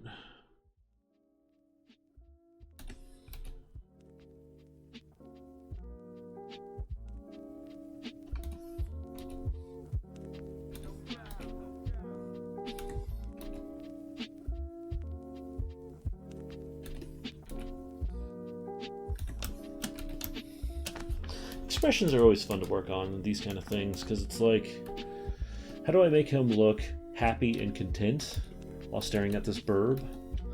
It's not always the easiest thing to do. I should work really hard on emotional reactions for characters in a lot of these pieces, because each character you're drawing has a personality. They've got a spirit of themselves. I mean, you know, I could just draw a guy in armor and say, like, look at this cool dude. There's nothing wrong with that. But I like giving him a little bit more character. Like I was talking about earlier. I can't believe how many times I can refer back to this, but that not webcomic, that's incorrect. That mini comic idea I had. You know, I spent a lot of the day yesterday just working on little expressions, him being a little too sure of himself, you know, him being scared of something, being a little curious, terrified, lazy, things like that. It's fun to work on overall. I gotta thank comic books for that. You have to be able to draw that stuff in comics. Everyone can't be angry all the time. That is the essence of tabletop games, though, unfortunately. Everyone's angry all the time. Oh, thanks, Russ. Everyone's angry all the time in tabletop games. Everyone's going to get tetanus. Because everything's rusty. You're going to get murdered by a demon.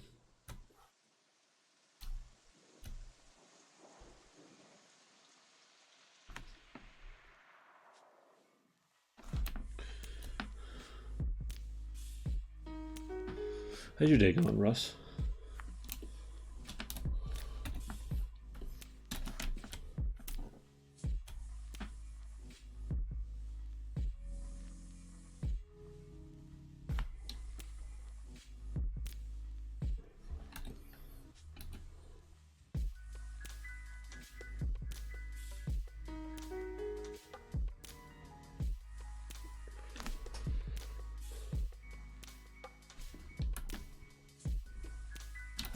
Yeah, I'm still working on this.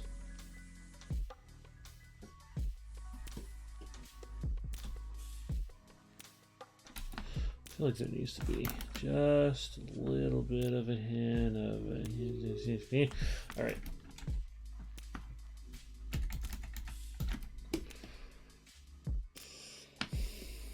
All right, we're starting to take shape. I'm almost to a stage where I can take off the rough art, which would be pretty cool.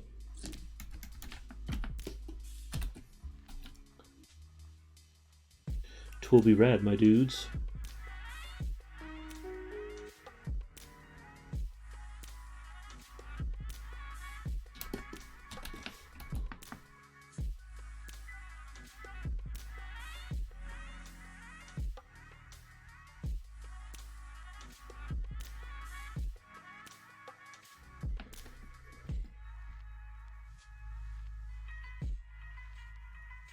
Ooh, more yard work. Chillin', wowin', I get it. Sounds like a good time.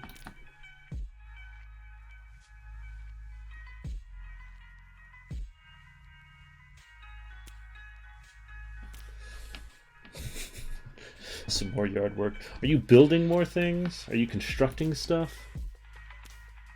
Are you working with a hatchet? That's really my main question.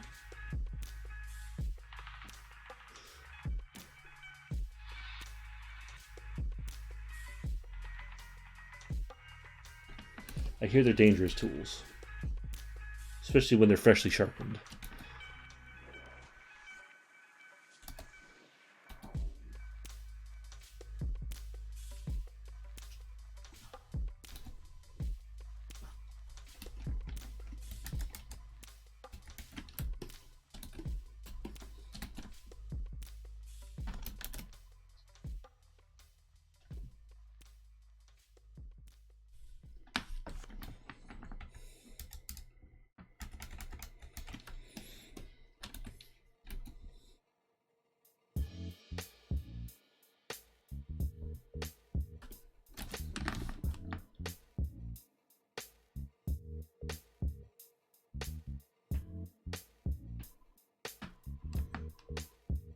Nice. Nice. Yeah, we finished mulching our front yard, and it looks delightful. The strange things you get excited about in your 30s, man, I'm telling you. Oh, that was Lily again. Hey, Lily. Just coming here, flapping your ears, making a bunch of noise. Cool.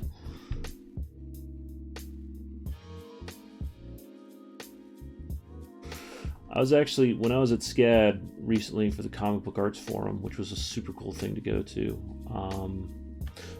one of the questions we were asked on the panel discussion was, what is something you do outside of working on comics? Because the problem they were running into is, like, their kids were doing nothing but either working on comics or playing video games, which is not a terrible thing.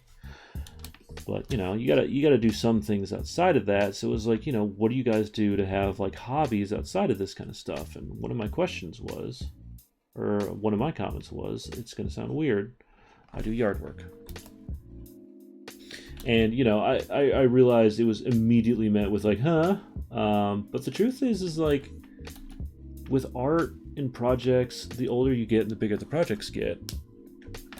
Yeah, it's keeping me sane too.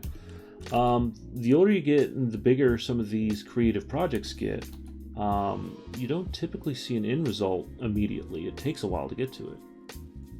So, you know what doesn't take a long time to get a result in? Yard work or maintenance. Like, my wife and I replaced a toilet. Like, it was freaking awesome because automatically we have like a new big toilet and it's magical. And on top of that, it's like we did it ourselves and it didn't take a ton of effort to do so. And then in like the span of less than an hour, I have something that I've done that's satisfying. Like, you can't beat that. I'm pretty sure you can't beat that. All right, let me see. I keep jumping around, sorry guys. I should try and focus on one zone at a time. But yeah, I totally get it keeping you sane, bud. 100%.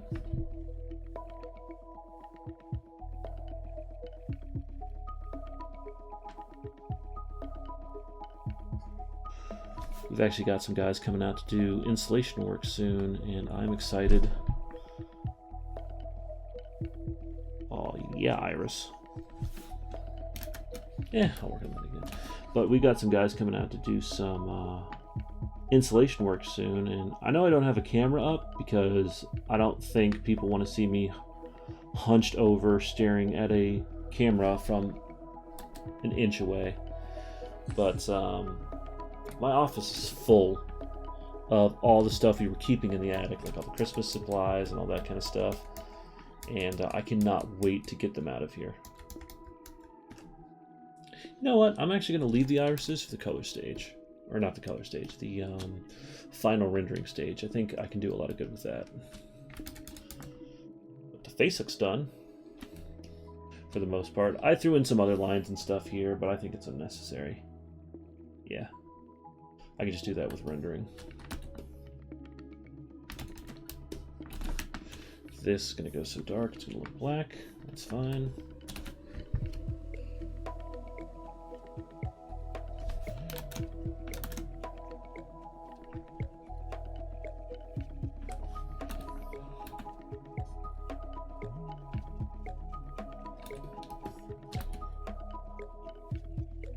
You know, other ways to stay sane? Watching a sweet, sweet stream. Which I got 2 viewers right now, both of them on Twitch. Both of them are people I know, which you guys are great. But if anyone goes back into YouTube and checks this out again, please feel free to subscribe. Follow me on Instagram at ArtofHF, or follow me on Facebook. I have a page on there called The Art of Heath Foley. Again, Art of HF. And I am on Twitch as Heathosaurus Rex. It's HEATHASAURUS Rex. I would appreciate if you followed or would subscribe, because it'd be really cool to do this for a bigger audience.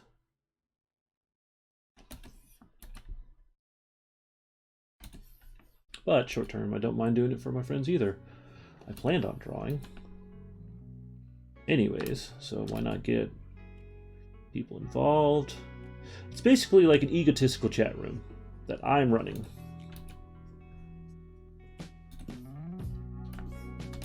Do you guys like my art? Good, I can't hear you because I'm the only one talking. Yay! I'm the best.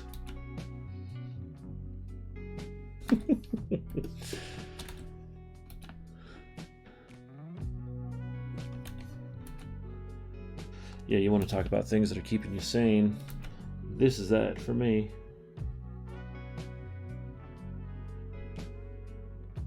It's cathartic. I can get some work done. I feel like I'm actually producing stuff, which I am. Oof. I think I jacked this whole thing up royally. I'll figure it out.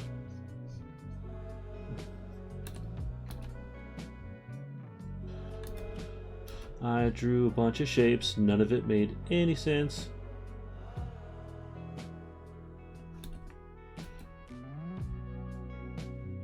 People don't look at pommels, right? It's fine. Everything's fine. Honestly, the thing is that at this scale, barely going to be recognized. So I'm saying it now. I witnessed my screw up. I know I'm making it. I'm just rolling with it.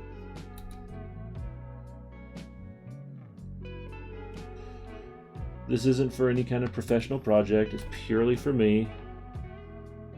So I'm not entirely worried if it's not perfect.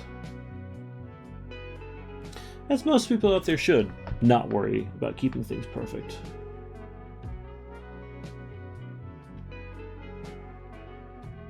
Sometimes you're going to do some things that look messed up, and that's okay. Actually, that's what the whole Art Nouveau movement was people screwing up all the time. I'm just kidding, it wasn't. The Art Nouveau movement was more about people fighting against industrialization with art. Everything could be made by a machine with straight lines, and there's a beauty in that in itself, but it was all straight lines all the time. And people didn't like that, and they were like, you know what? We're going to have an army of craftsmen make things with curves that machines can't. And damn it if it wasn't a beautiful time because of it.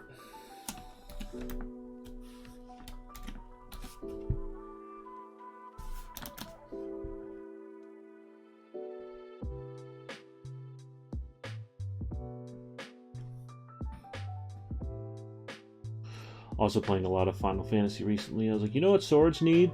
Bolts.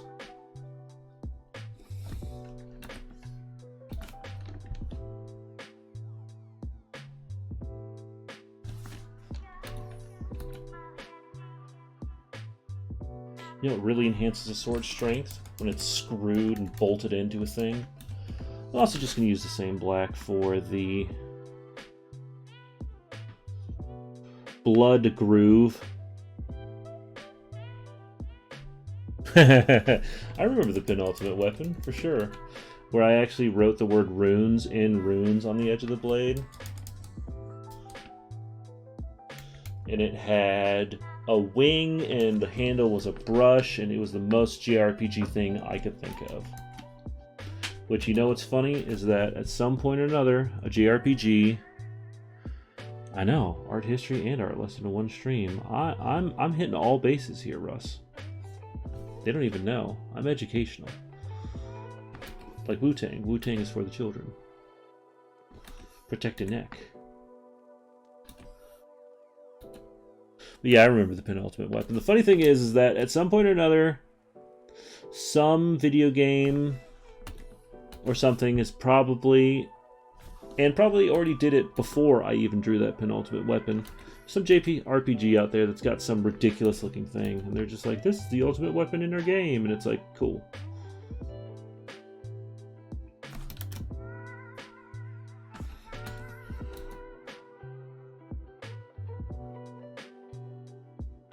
Actually, that's something I'm really excited about for the Final Fantasy VII Remake, is seeing super high definition versions of all the like iconic weapons I remember.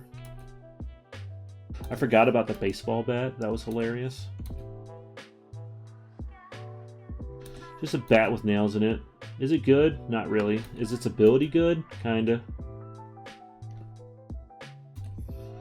I'd like to think that Square Enix back in the day when they were spending, you know, $1 million on this title, were sitting there going like, hey, what kind of awesome weapon should we give this character? And one guy was like, a bat.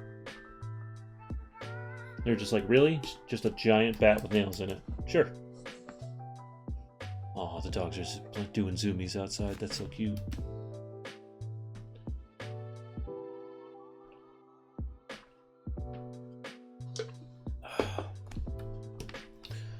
Okay, wrapping up buckles. Oh, I forgot about the sash too. Man. To be fair, it has been a long time since I've done a character from beginning to end.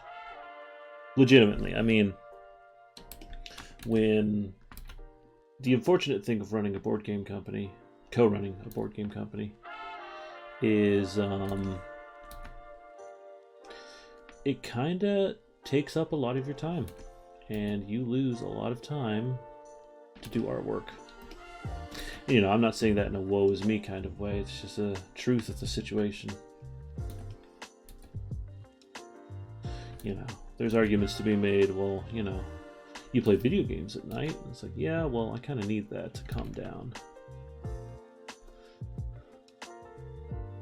Can't just constantly robot out and create things. That's how you burn out.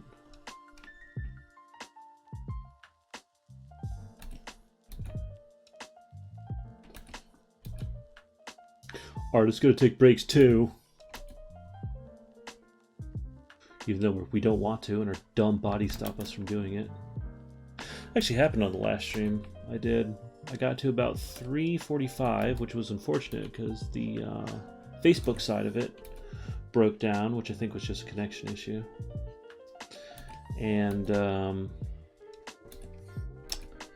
yeah, I realized I didn't eat lunch that day, and started getting dizzy.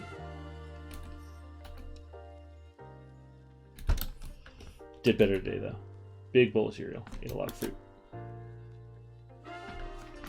I'm strong.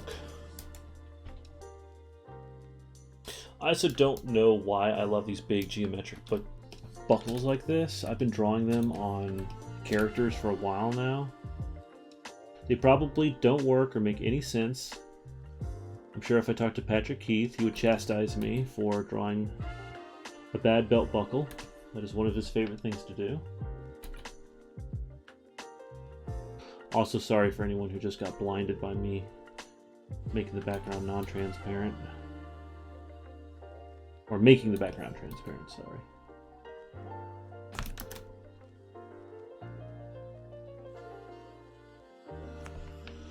Let me not blind you again. There we go. Wait, what's this? Is this a buckle that doesn't have that same shape? The inconsistency, sir. How dare I? But dare I must. For we need to make change.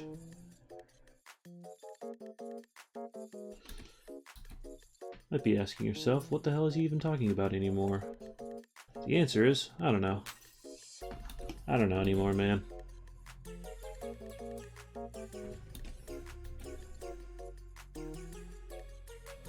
My wife's gonna come home from work and she's essential. But she's gonna come home from work and being like, you're way less chatty than normal. It's because I got it all out of my system now. Alright, got sash and burb. And blade handle. Sash, bird, and blade handle. So close.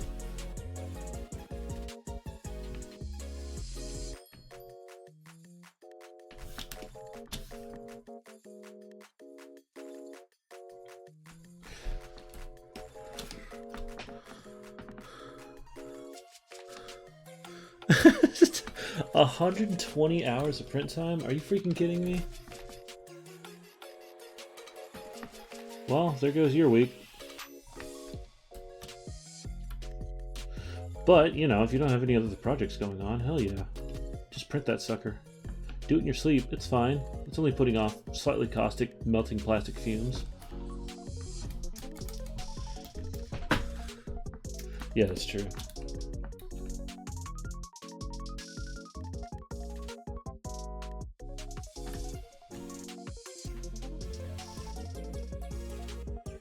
Yeah, my favorite thing about talking about getting a 3D printer... Oh, cancerous resin fumes, that's good. The favorite thing about talking to my wife about getting a 3D printer was the automatic knowledge that it's putting out nasty stuff. Ooh, 100 messages in chat, thank you. It's putting out such nasty fumes and stuff, and there's just been little scientific research on what that actually is doing to people. So immediately I was like, well, if we get this, we're going to have to do a vent hood and all this other stuff. And I love my wife, because it was like, this thing puts out nasty stuff, but if it's really something you want to do, we'll look into it. And I was just like, you're awesome. But also, I don't want to kill my wife. We literally just got married in February. I'm kind of a fan of hers. You know, taking out your wife literally within the first year of marriage via dumb mistake would be a little tragic. That was my dog. doing loud pants because she thinks being inside is home base. Get out of here. Get out of here, you heavy breather. Go. Your door open. Go.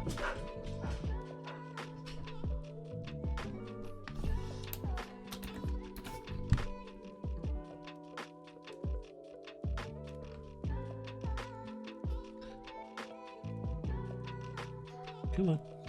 There we go. You know what all fantasy adventurers love? Sashes. Fun, decorative purple sashes.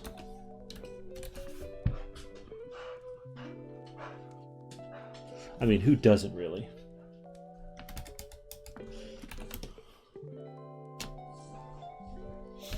You know what's fun too? I'll be able to put this out. Oh yeah, you do have a tent with for a tent for fume control. I saw that, Em, when you took a picture of it. That's smart. Good job. Wife approved.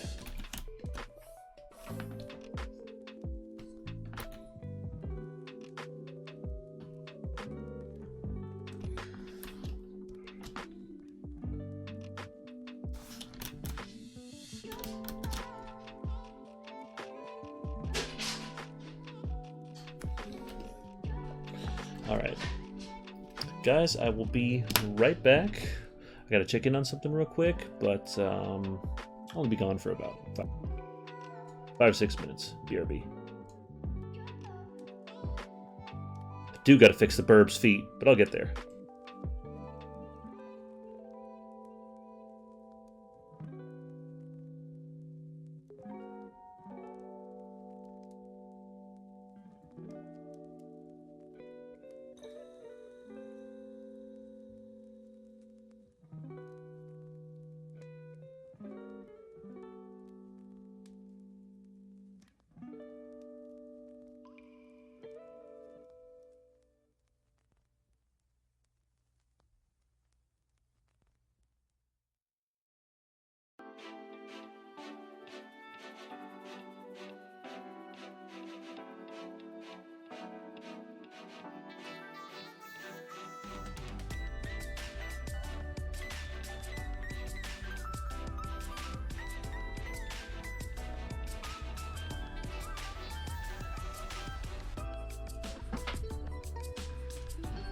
Alright, I'm back.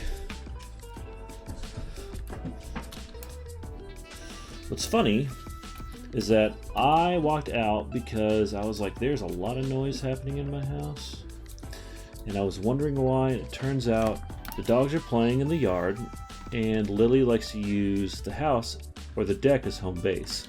So she gets super excited and super worked up, but she's a sprinter, not a runner. And she thinks the house is like safe from our other dog. So she'll just like beeline in here, and what she was doing was running into the kitchen, and she was like power stopping and turning on the tile in there.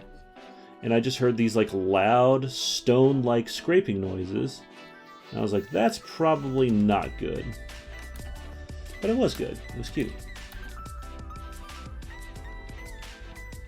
That tile's industrial too, so it's going to survive. It's fine.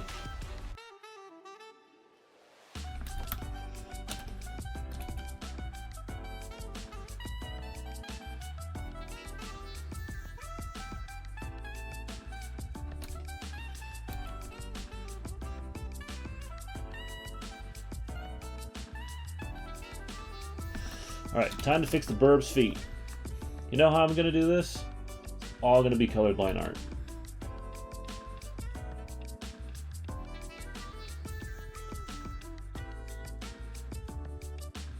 Boom. Done.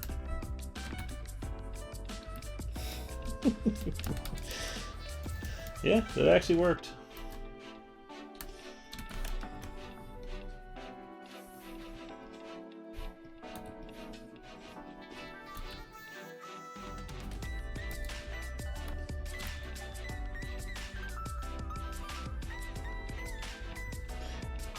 Happy little feet. Sometimes we make happy little accidents. We got happy little feet. Aw, man. It'd be really cute to have a GIF of a parrot that's just doing like the little happy. I don't know if you guys have ever seen that GIF. I know, GIF. Straight up, people just would unsubscribe for me from saying that. But I've seen GIFs, as you animals call it, where it's just the bird like picking up his feet and doing like little tippy taps with it. It's so freaking cute. I could absolutely draw and do a stupid GIF of something like that.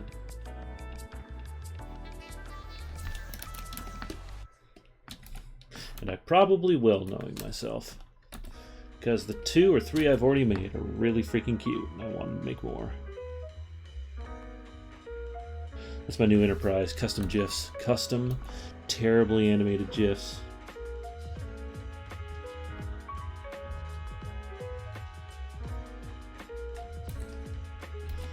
Jeff? Oh, you know, he's friends with George. George's giraffe.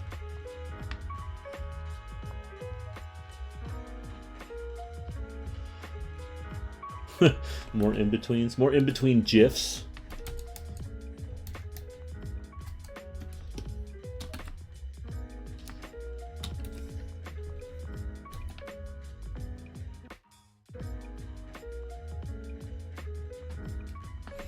Oh, in between frames. You know, Em, that sounds like a lot of work. And I don't want to do that.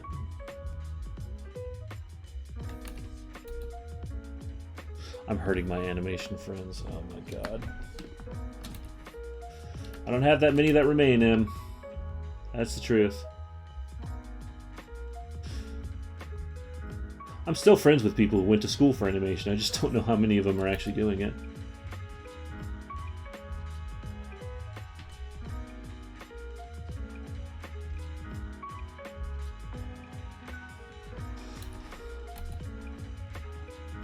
I know people who were going to school for animation when they announced that 2D animation at Disney was dead.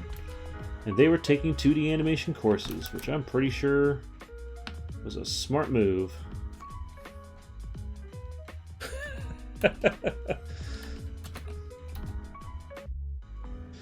Listen, I have a degree in comic book art. It kind of paid off, but only because I chased it down with the aggression that it deserved.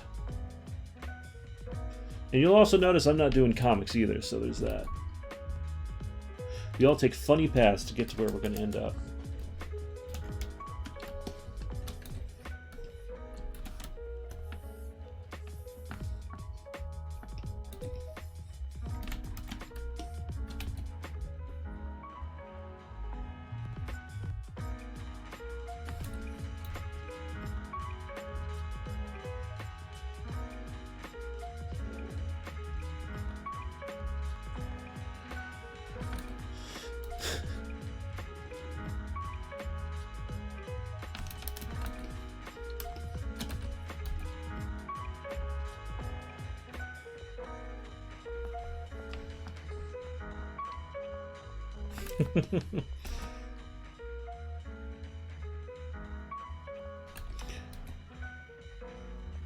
I'm pretty sure anyone who's ever worked in any kind of storytelling, visual arts, anything like that, looks at films and immediately goes like, oh, that's not real. Oh, that's fake. Oh, that's terrible.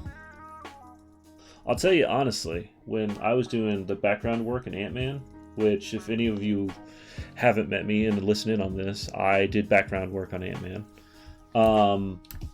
It was cool. I'm technically part of the Marvel Universe. No big deal. I now, when I watch movies or TV shows, I just look at the extras in the background and I'm just like, this is terrible for all of them. Like, their lives are miserable. They have to cake on all this makeup and they're working 16 hours every day on set and they're being paid grilled cheese sandwiches and sadness. My favorite part was talking to this one guy who was literally, oh God, we were on set and this fool of a man who was very, very pretty, and I'll give him that credit, was offered a modeling job. I'm not kidding. He had an agent who offered him a modeling job, and he said, no, I'm about to be in a Marvel movie, and I think my career is going to take off. And I just saw Zoolander memes in my head for like days. He was so dumb. And my favorite part of that guy, which don't get me wrong, I'm not enjoying the fact that he's an idiot. Well, I kind of am, but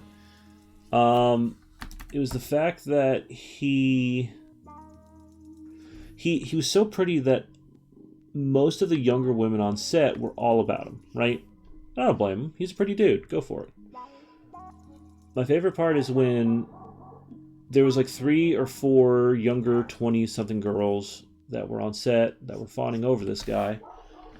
And one by one, they slowly came over, because we had a little group set up where we were like playing Cards Against Humanity and talking and hanging out. It was fun. But they would come over to us one by one every other day or so, and they would go like, I just can't do it. I just can't. And I remember going like, what can't you do? And they're just like, he's so dumb. It takes away all of the prettiness from him. And I was just like, you have learned a very important lesson. Just because someone's pretty doesn't mean they actually have a lot of brilliant thoughts rattling around in there.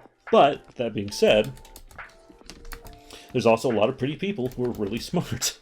There's also a lot of dumb people who are very pretty. There's also a lot of dumb people that are, or a lot of unpretty people who are very smart. It's a fun world we live in.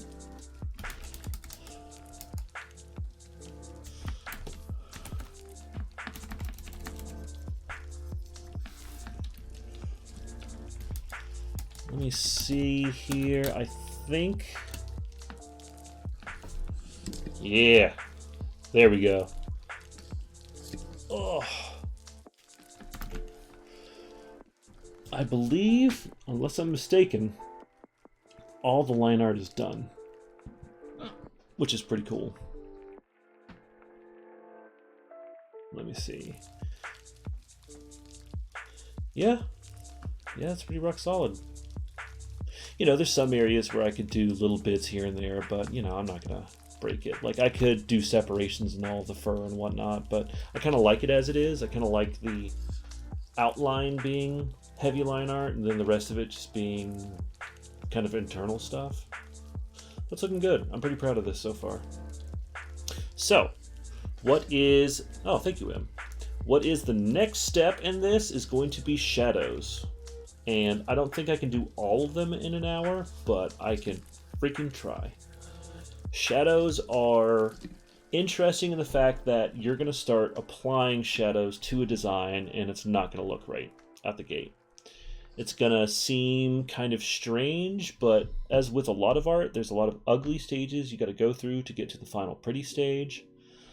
I like trying to have as many pretty stages as I can. Like, I think there's a beauty in doing the sketch. You know, I think I can actually walk you guys through this. Boo, boo, boo, boo. I think there's a beauty in getting to the rough and figuring out your character's overall design. Like, I've always really loved how roughs can look. Like, there's a certain soul and quality into it. Now, from there, I also really appreciate what flats can look like.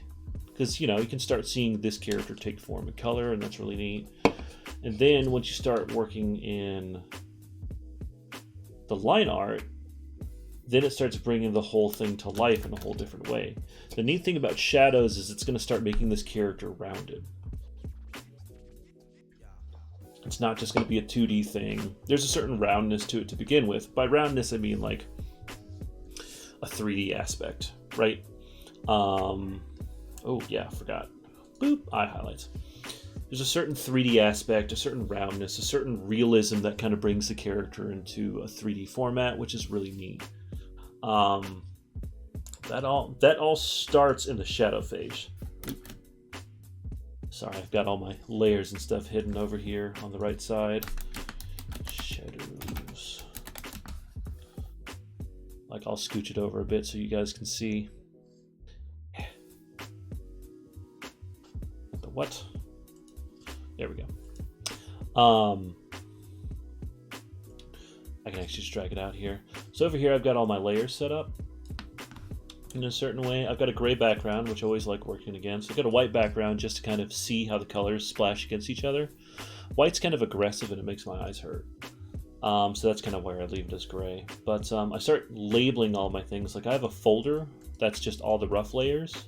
I like saving those because you never know, but I'll drop those at the bottom for now. Let's call this eye highlight. And we got our flat color layer, our colored line art layer, our eye highlight, which is nice. Now we're going to work on shadows. So I like putting the shadows in between the colored line art and the flats because basically, you know, I want to work underneath this stuff, all the colored line art, because the shadows can kind of fall within that, but I'm going to do a little trick for myself. So right now I'm selecting around all of my colored line art, and I'm going to make a mask with this. So I'm going to select the opposite now, and I'm going to go to shadows. I'm going to make a mask layer. So what that means is that now I can play within this design. Like let's say I'm going to use, let's do something obnoxious so you guys can see. I'm going to start playing around with my colors and my shadows, and now I don't have to worry about selecting anything out because it's all been masked. Oh yeah, you know what, we're just going to pull this smooth. Oh god, it physically hurts. It's so fuchsia. Oh, you know what I forgot about? Oh my god, I totally forgot that he has a nose. That's fine. I'm gonna go back to a Conti brush.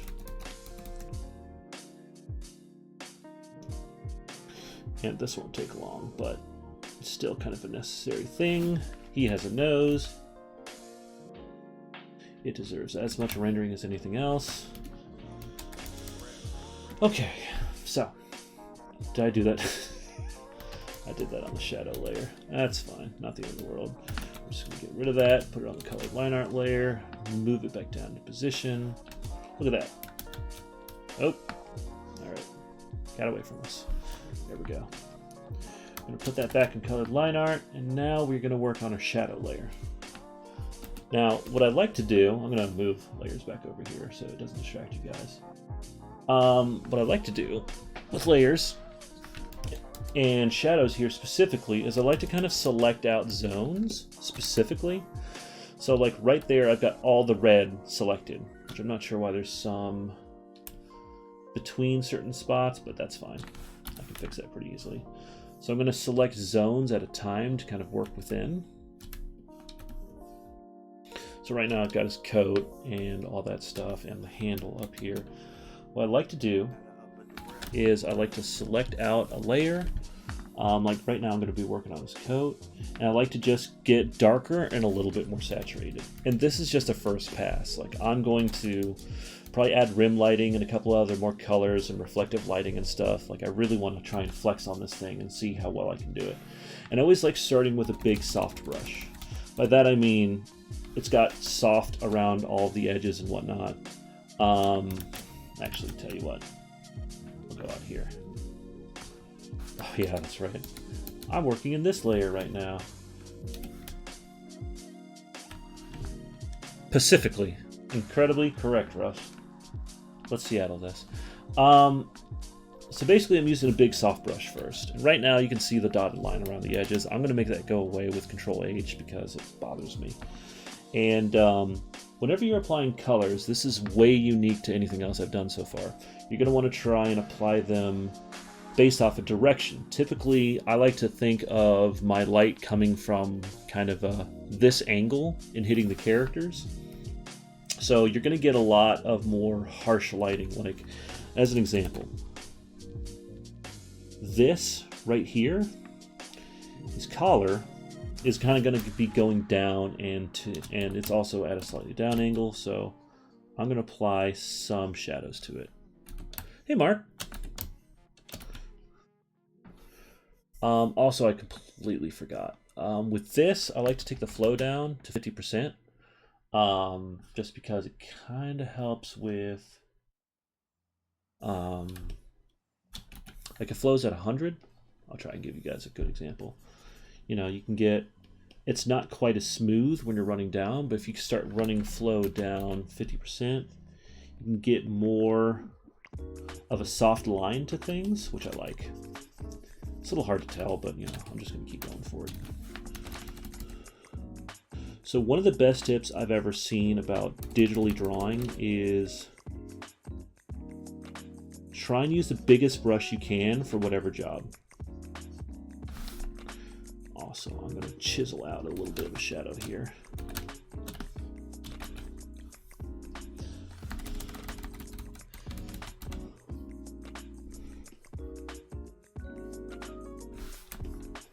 I think that looks good. I'm going to go up here with my eraser. I'm not gonna lie, this is like one of the most exciting, fun parts for me is getting into this like slight rendering stuff. Because I think I've always been decent at doing line art for things, but I've never... Doing shadows and stuff was all like self-taught out of college. So this is all me learning on my own time. And I'm not amazing by any level, but it's good enough to get me paid work every now and then, which is a blessing in itself. So I'm just kind of going around where I think the shadow should lie from this shoulder armor and kind of this collar here. I'm trying to apply the shadow a little bit gently. Like I like with shadows trying to do a little, like here's a sharp line right here and then it kind of blends in a little bit more. And it gives you a little bit more of a shape to the overall. Like you can already tell we're getting more of a rounded view to things, which is pretty rad. I'm debating on if I want to like add a little bit of shadow in here and then go in here and like chisel out the rest.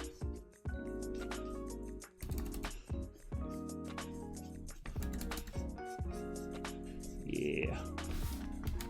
See how that looks. You know what? It's starting to look like he's got a couple of complicated wrinkles in there, and that is pretty cool.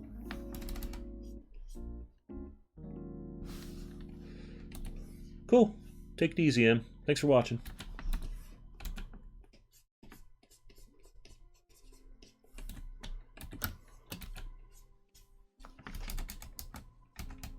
Tell you what, I'm going to come over here.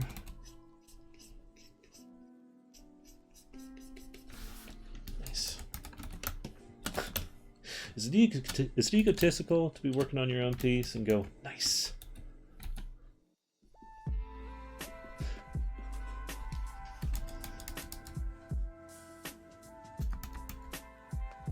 I think a little bit softening that up and coming in over here a little bit. Yeah, that's nice. That looks a little silky right now, a little too soft in my mind, but I can fix that with the rendering stuff. So then I'm going to come back over here.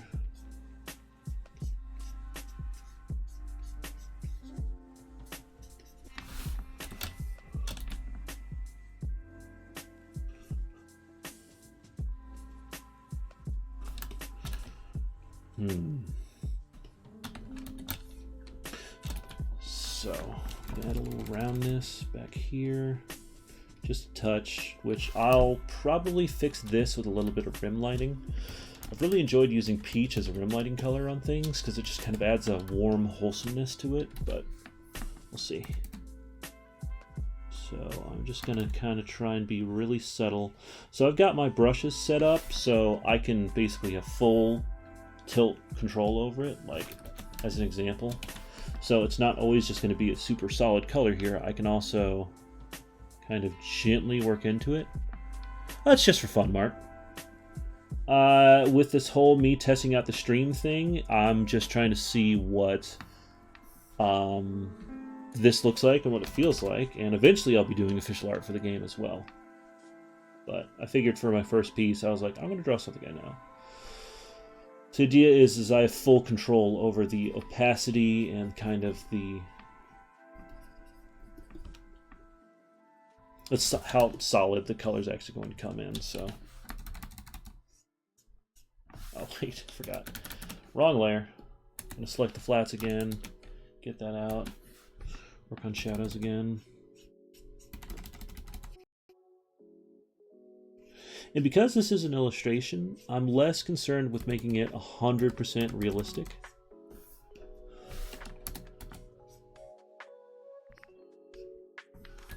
And more worried about making it look cool. Because if I went for just straight realism all the time, it would be a bit brutal.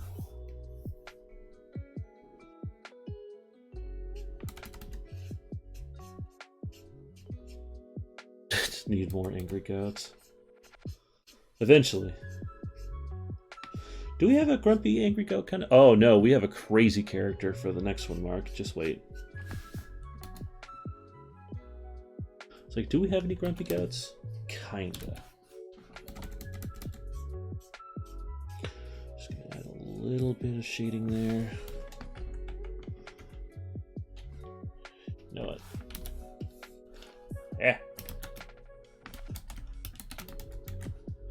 Should get rid of that layer short term.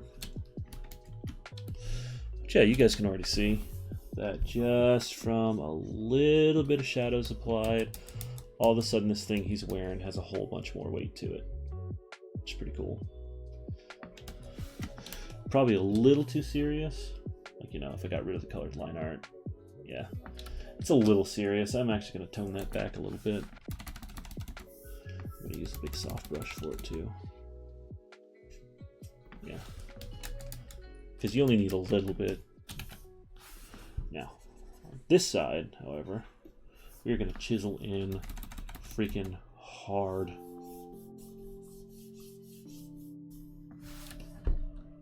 But there's not much over there, so I can actually get a little lackluster on the details. All rounded things still cast shadows. Alright. Got about 40 minutes left. Let's see where I can get with this sucker. I'm gonna save the pirate pants, this zone, for probably the next stream, just because it's gonna be a little bit more involved, but I can at least work on things like his musculature. I think that's gonna be easy enough to do. And I'm gonna make sure, I don't know how fur texture I'm gonna go on this. We'll see. It's kind of an involved process. Wait, hold on. Oh, I did not want all of that. I want less. Get rid of all that. There you go. That looks like a good zone to me. There we go. Okay. So I'm gonna go back to my shadow layer, go back to my big old soft brush. I'm gonna start working in here.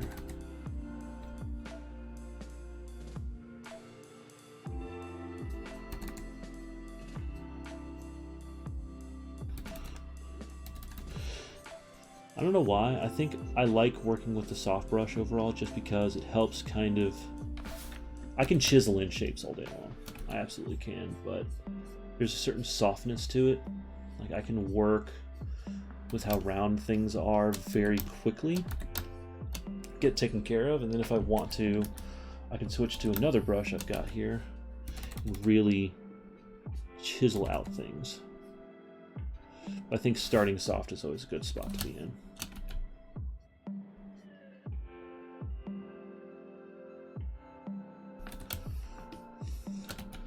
Let me see, and this is going to come in like so.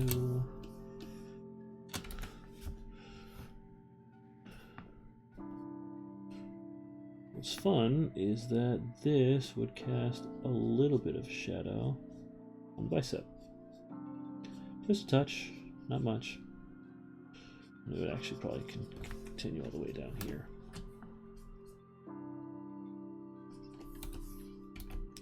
The cool thing about art is that I can change any of this anytime I want. I'm actually gonna chisel in hard there.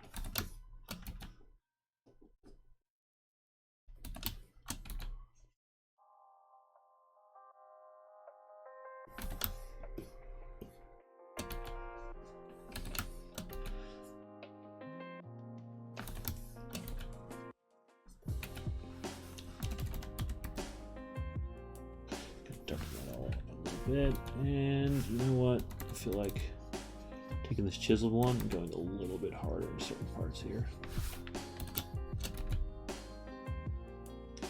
Following the same thing as earlier.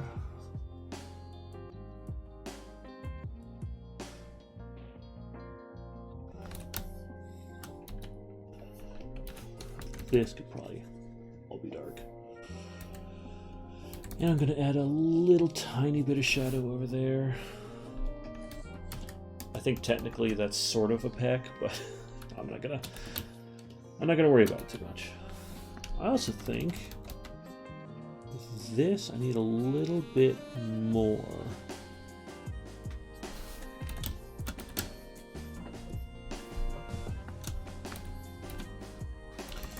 I'm even gonna do a little bit right here. Bam! Arm's got shadow.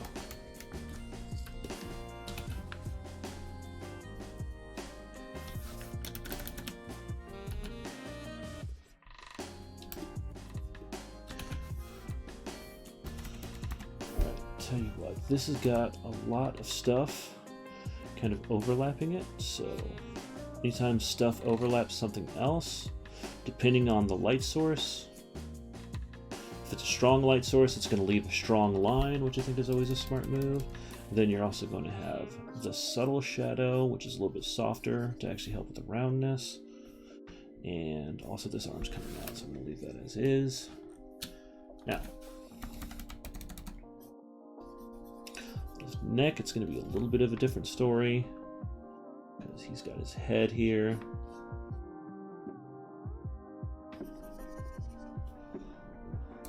And then on top of that, we're going to have soft to kind of go around the corner of it. And then I'm going to want a good hard line here.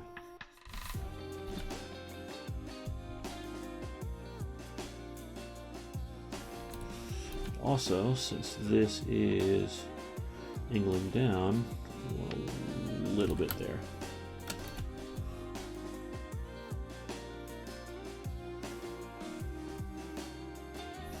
Actually, tell you what, I'm gonna do a hard line here. Also, I'm pretty sure this is just incoherent babbling at this point of me just going. But this is art.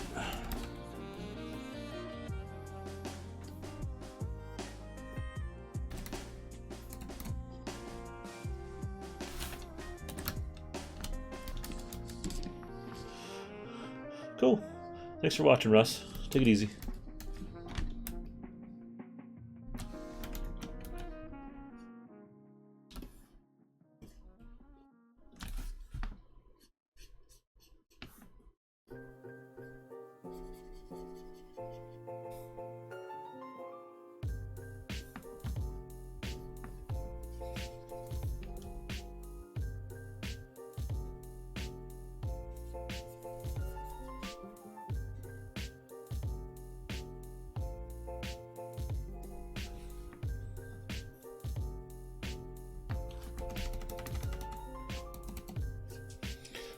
Soft shadow over here, a little bit more of a harsh shadow on this side because of the light source.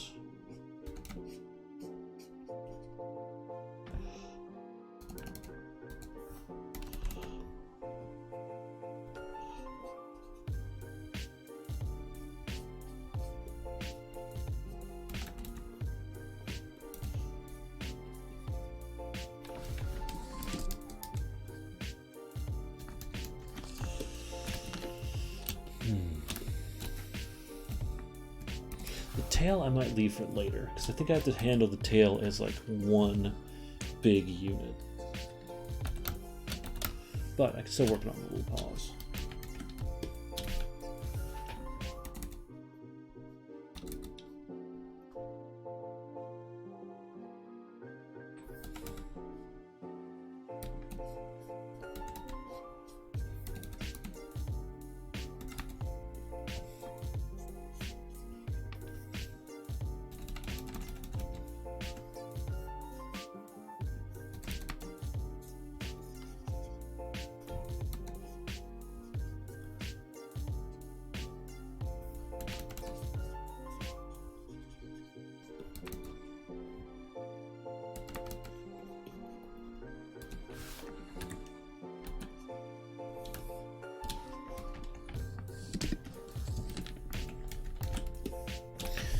Actually, you know what? Because of the angle of how this would work, it'd probably be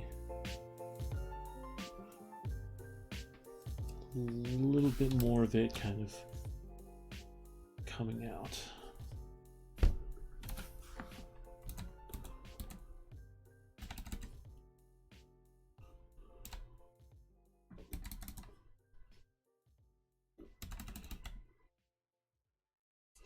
I'm going to do a bit of that action.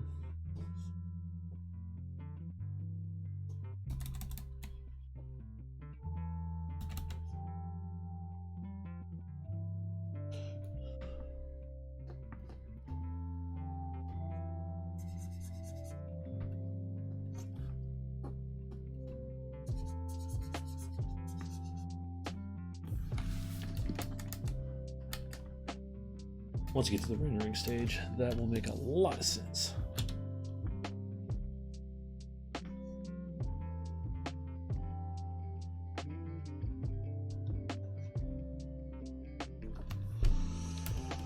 Okay, let me see. What can we get to next? I think it'd probably be a good idea to start working on all this freaking leather I got on this guy.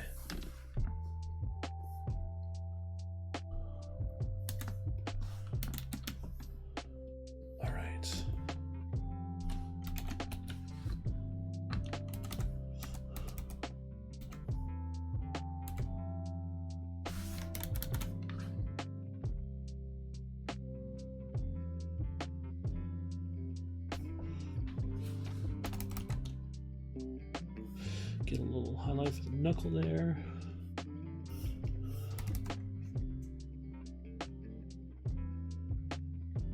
A little softness. Talk about how round it is. By the way, the bigger the arc for that roundness, the more shadow you need to use, and the more gentle that gradient is. But if it's like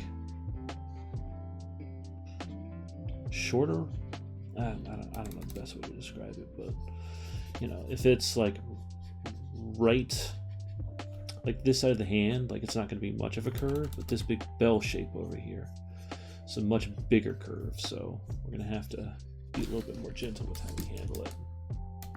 I may be using too aggressive a shadow here. I think I am. Let's tone that down a bit. And let's image adjustments, use saturation. Let's lighten that up a touch. Yeah.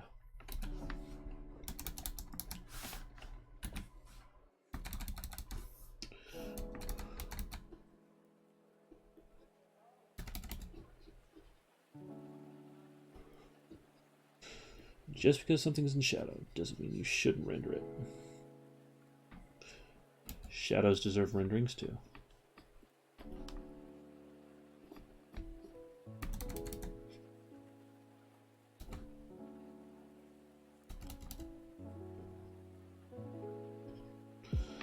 And honestly, this is just kind of doing single tone shadows for most of the stuff. I'll probably come back with a darker tone at some point or another and really step these up a notch. This bird here probably would cast shadow itself, so I need to darken that up. I also need to soften it up.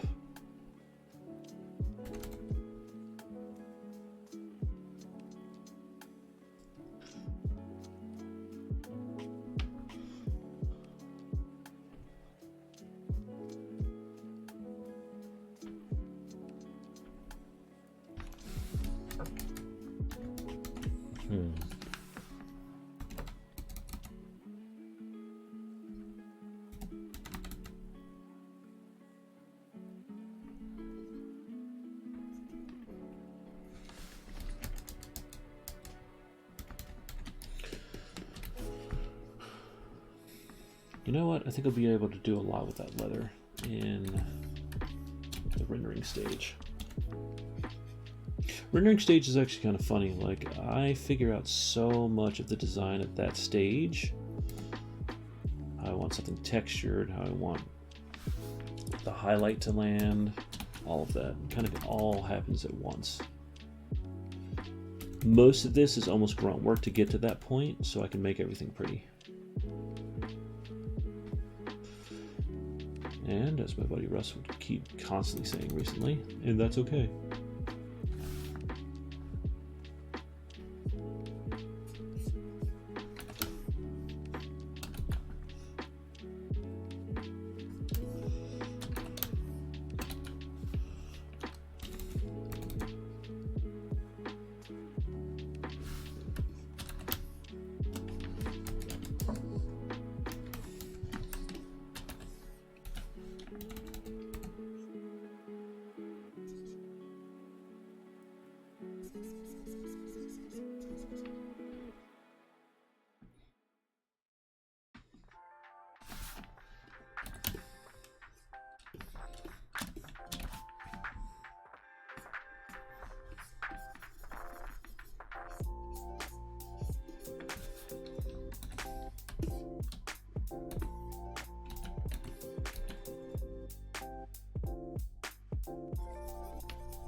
You know what?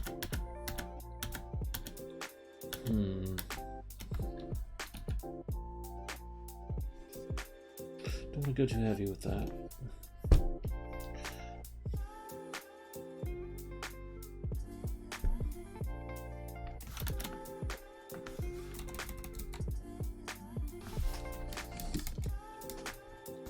I think part of the problem is my brown line work on those gloves was not dark enough. I can fix that pretty easy.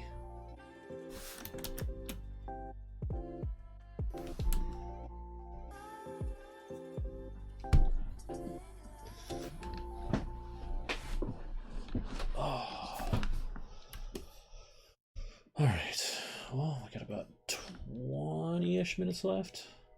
See what I can get to.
Enjoying my last days, sporting some new kicks and rocking a fresh fade. Becoming a made man, approaching the mic stand. Got the crowd tripping, shorty screaming, here go my jam. Rocking it all night with flights in the morning. I'm soaring through the air, got my people calling me Jordan. And touching every soul in the city when I be touring. Known to persuade the haters, and now I got them supporting the movement.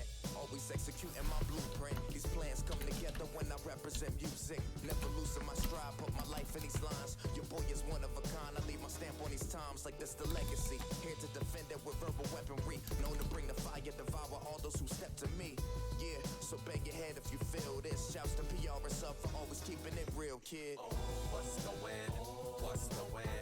What's the win? What is going on? What's the win? What's the win? What's the win? Tell me what's the win on today? What's the win? What's the win? What's the win? What is going on? What's the win? What's the win? What's the win? Tell me what's going on today? Morning commute with glorious loops on repeat again. Recording the truth since I was a youth and them vegan when I was on the move cause I was in school. I keep my pen and rep the crew. You know how we do in the VDM. My bag, vegan feet, but I say the best for last. Made in Maryland and I'm a rep to the day I pass. Ride to that weak shit, dog. I think I'm fast. Right, Don't so even ask, I ain't speaking on the state of trash. This Serenity's daddy rapping back in action. line art wise, That's what you get for being black and rapping with a nappy head. Sporting baggy fashion on your skinny slacks are sagging. The vision isn't what it seems. Resistance is in my genes. They wanna put me in cuffs.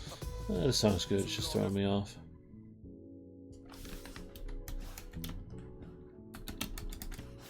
Alright, let me see. Adjustments, use saturation. Let's make this a little bit darker. So I think that would help. I don't want to go too far. Probably about there. That looks good. That way the shadow doesn't just bleed out all the line art that's happening here.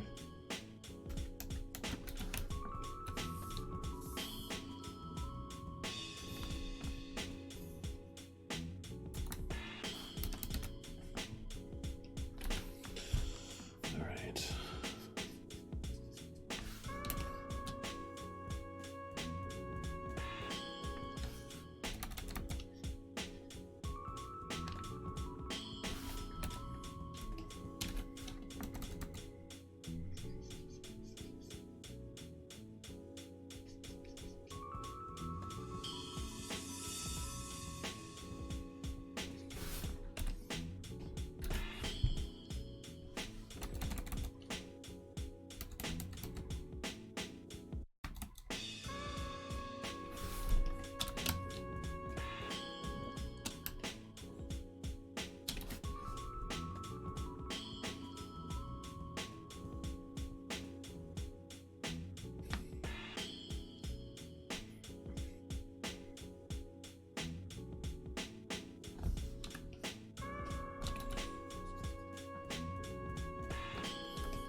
Well, you know what?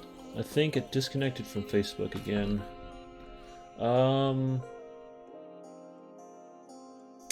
I think, from what I've heard, let me check something out real quick. Nope, wrong one.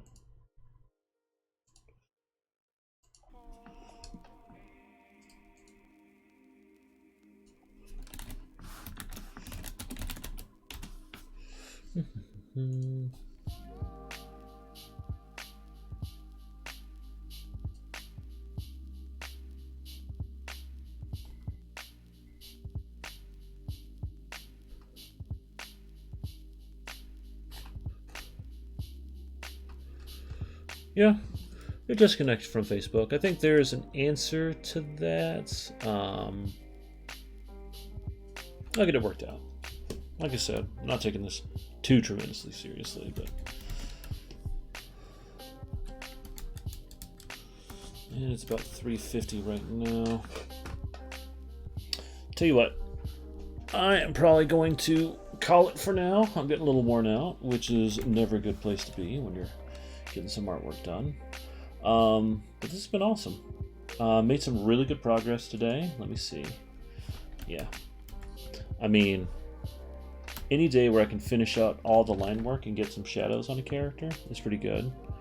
If I had more time, you know, I'd probably be able to get the shadows and some of the rendering done. But shorthand, I think this is good progress, and I think this is a good place to call it.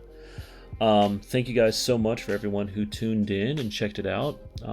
Sorry it disconnected from Facebook again, but we'll get that worked out over time. The next step is going to be finishing up shadows and probably get to the rendering stage too, because we are making some really good progress on this. Until next time, you guys take it easy, and I will be operating, let me see, it's Thursday right now, right? I'm getting some paint stuff, some actual physical acrylic paint stuff, super intimidating.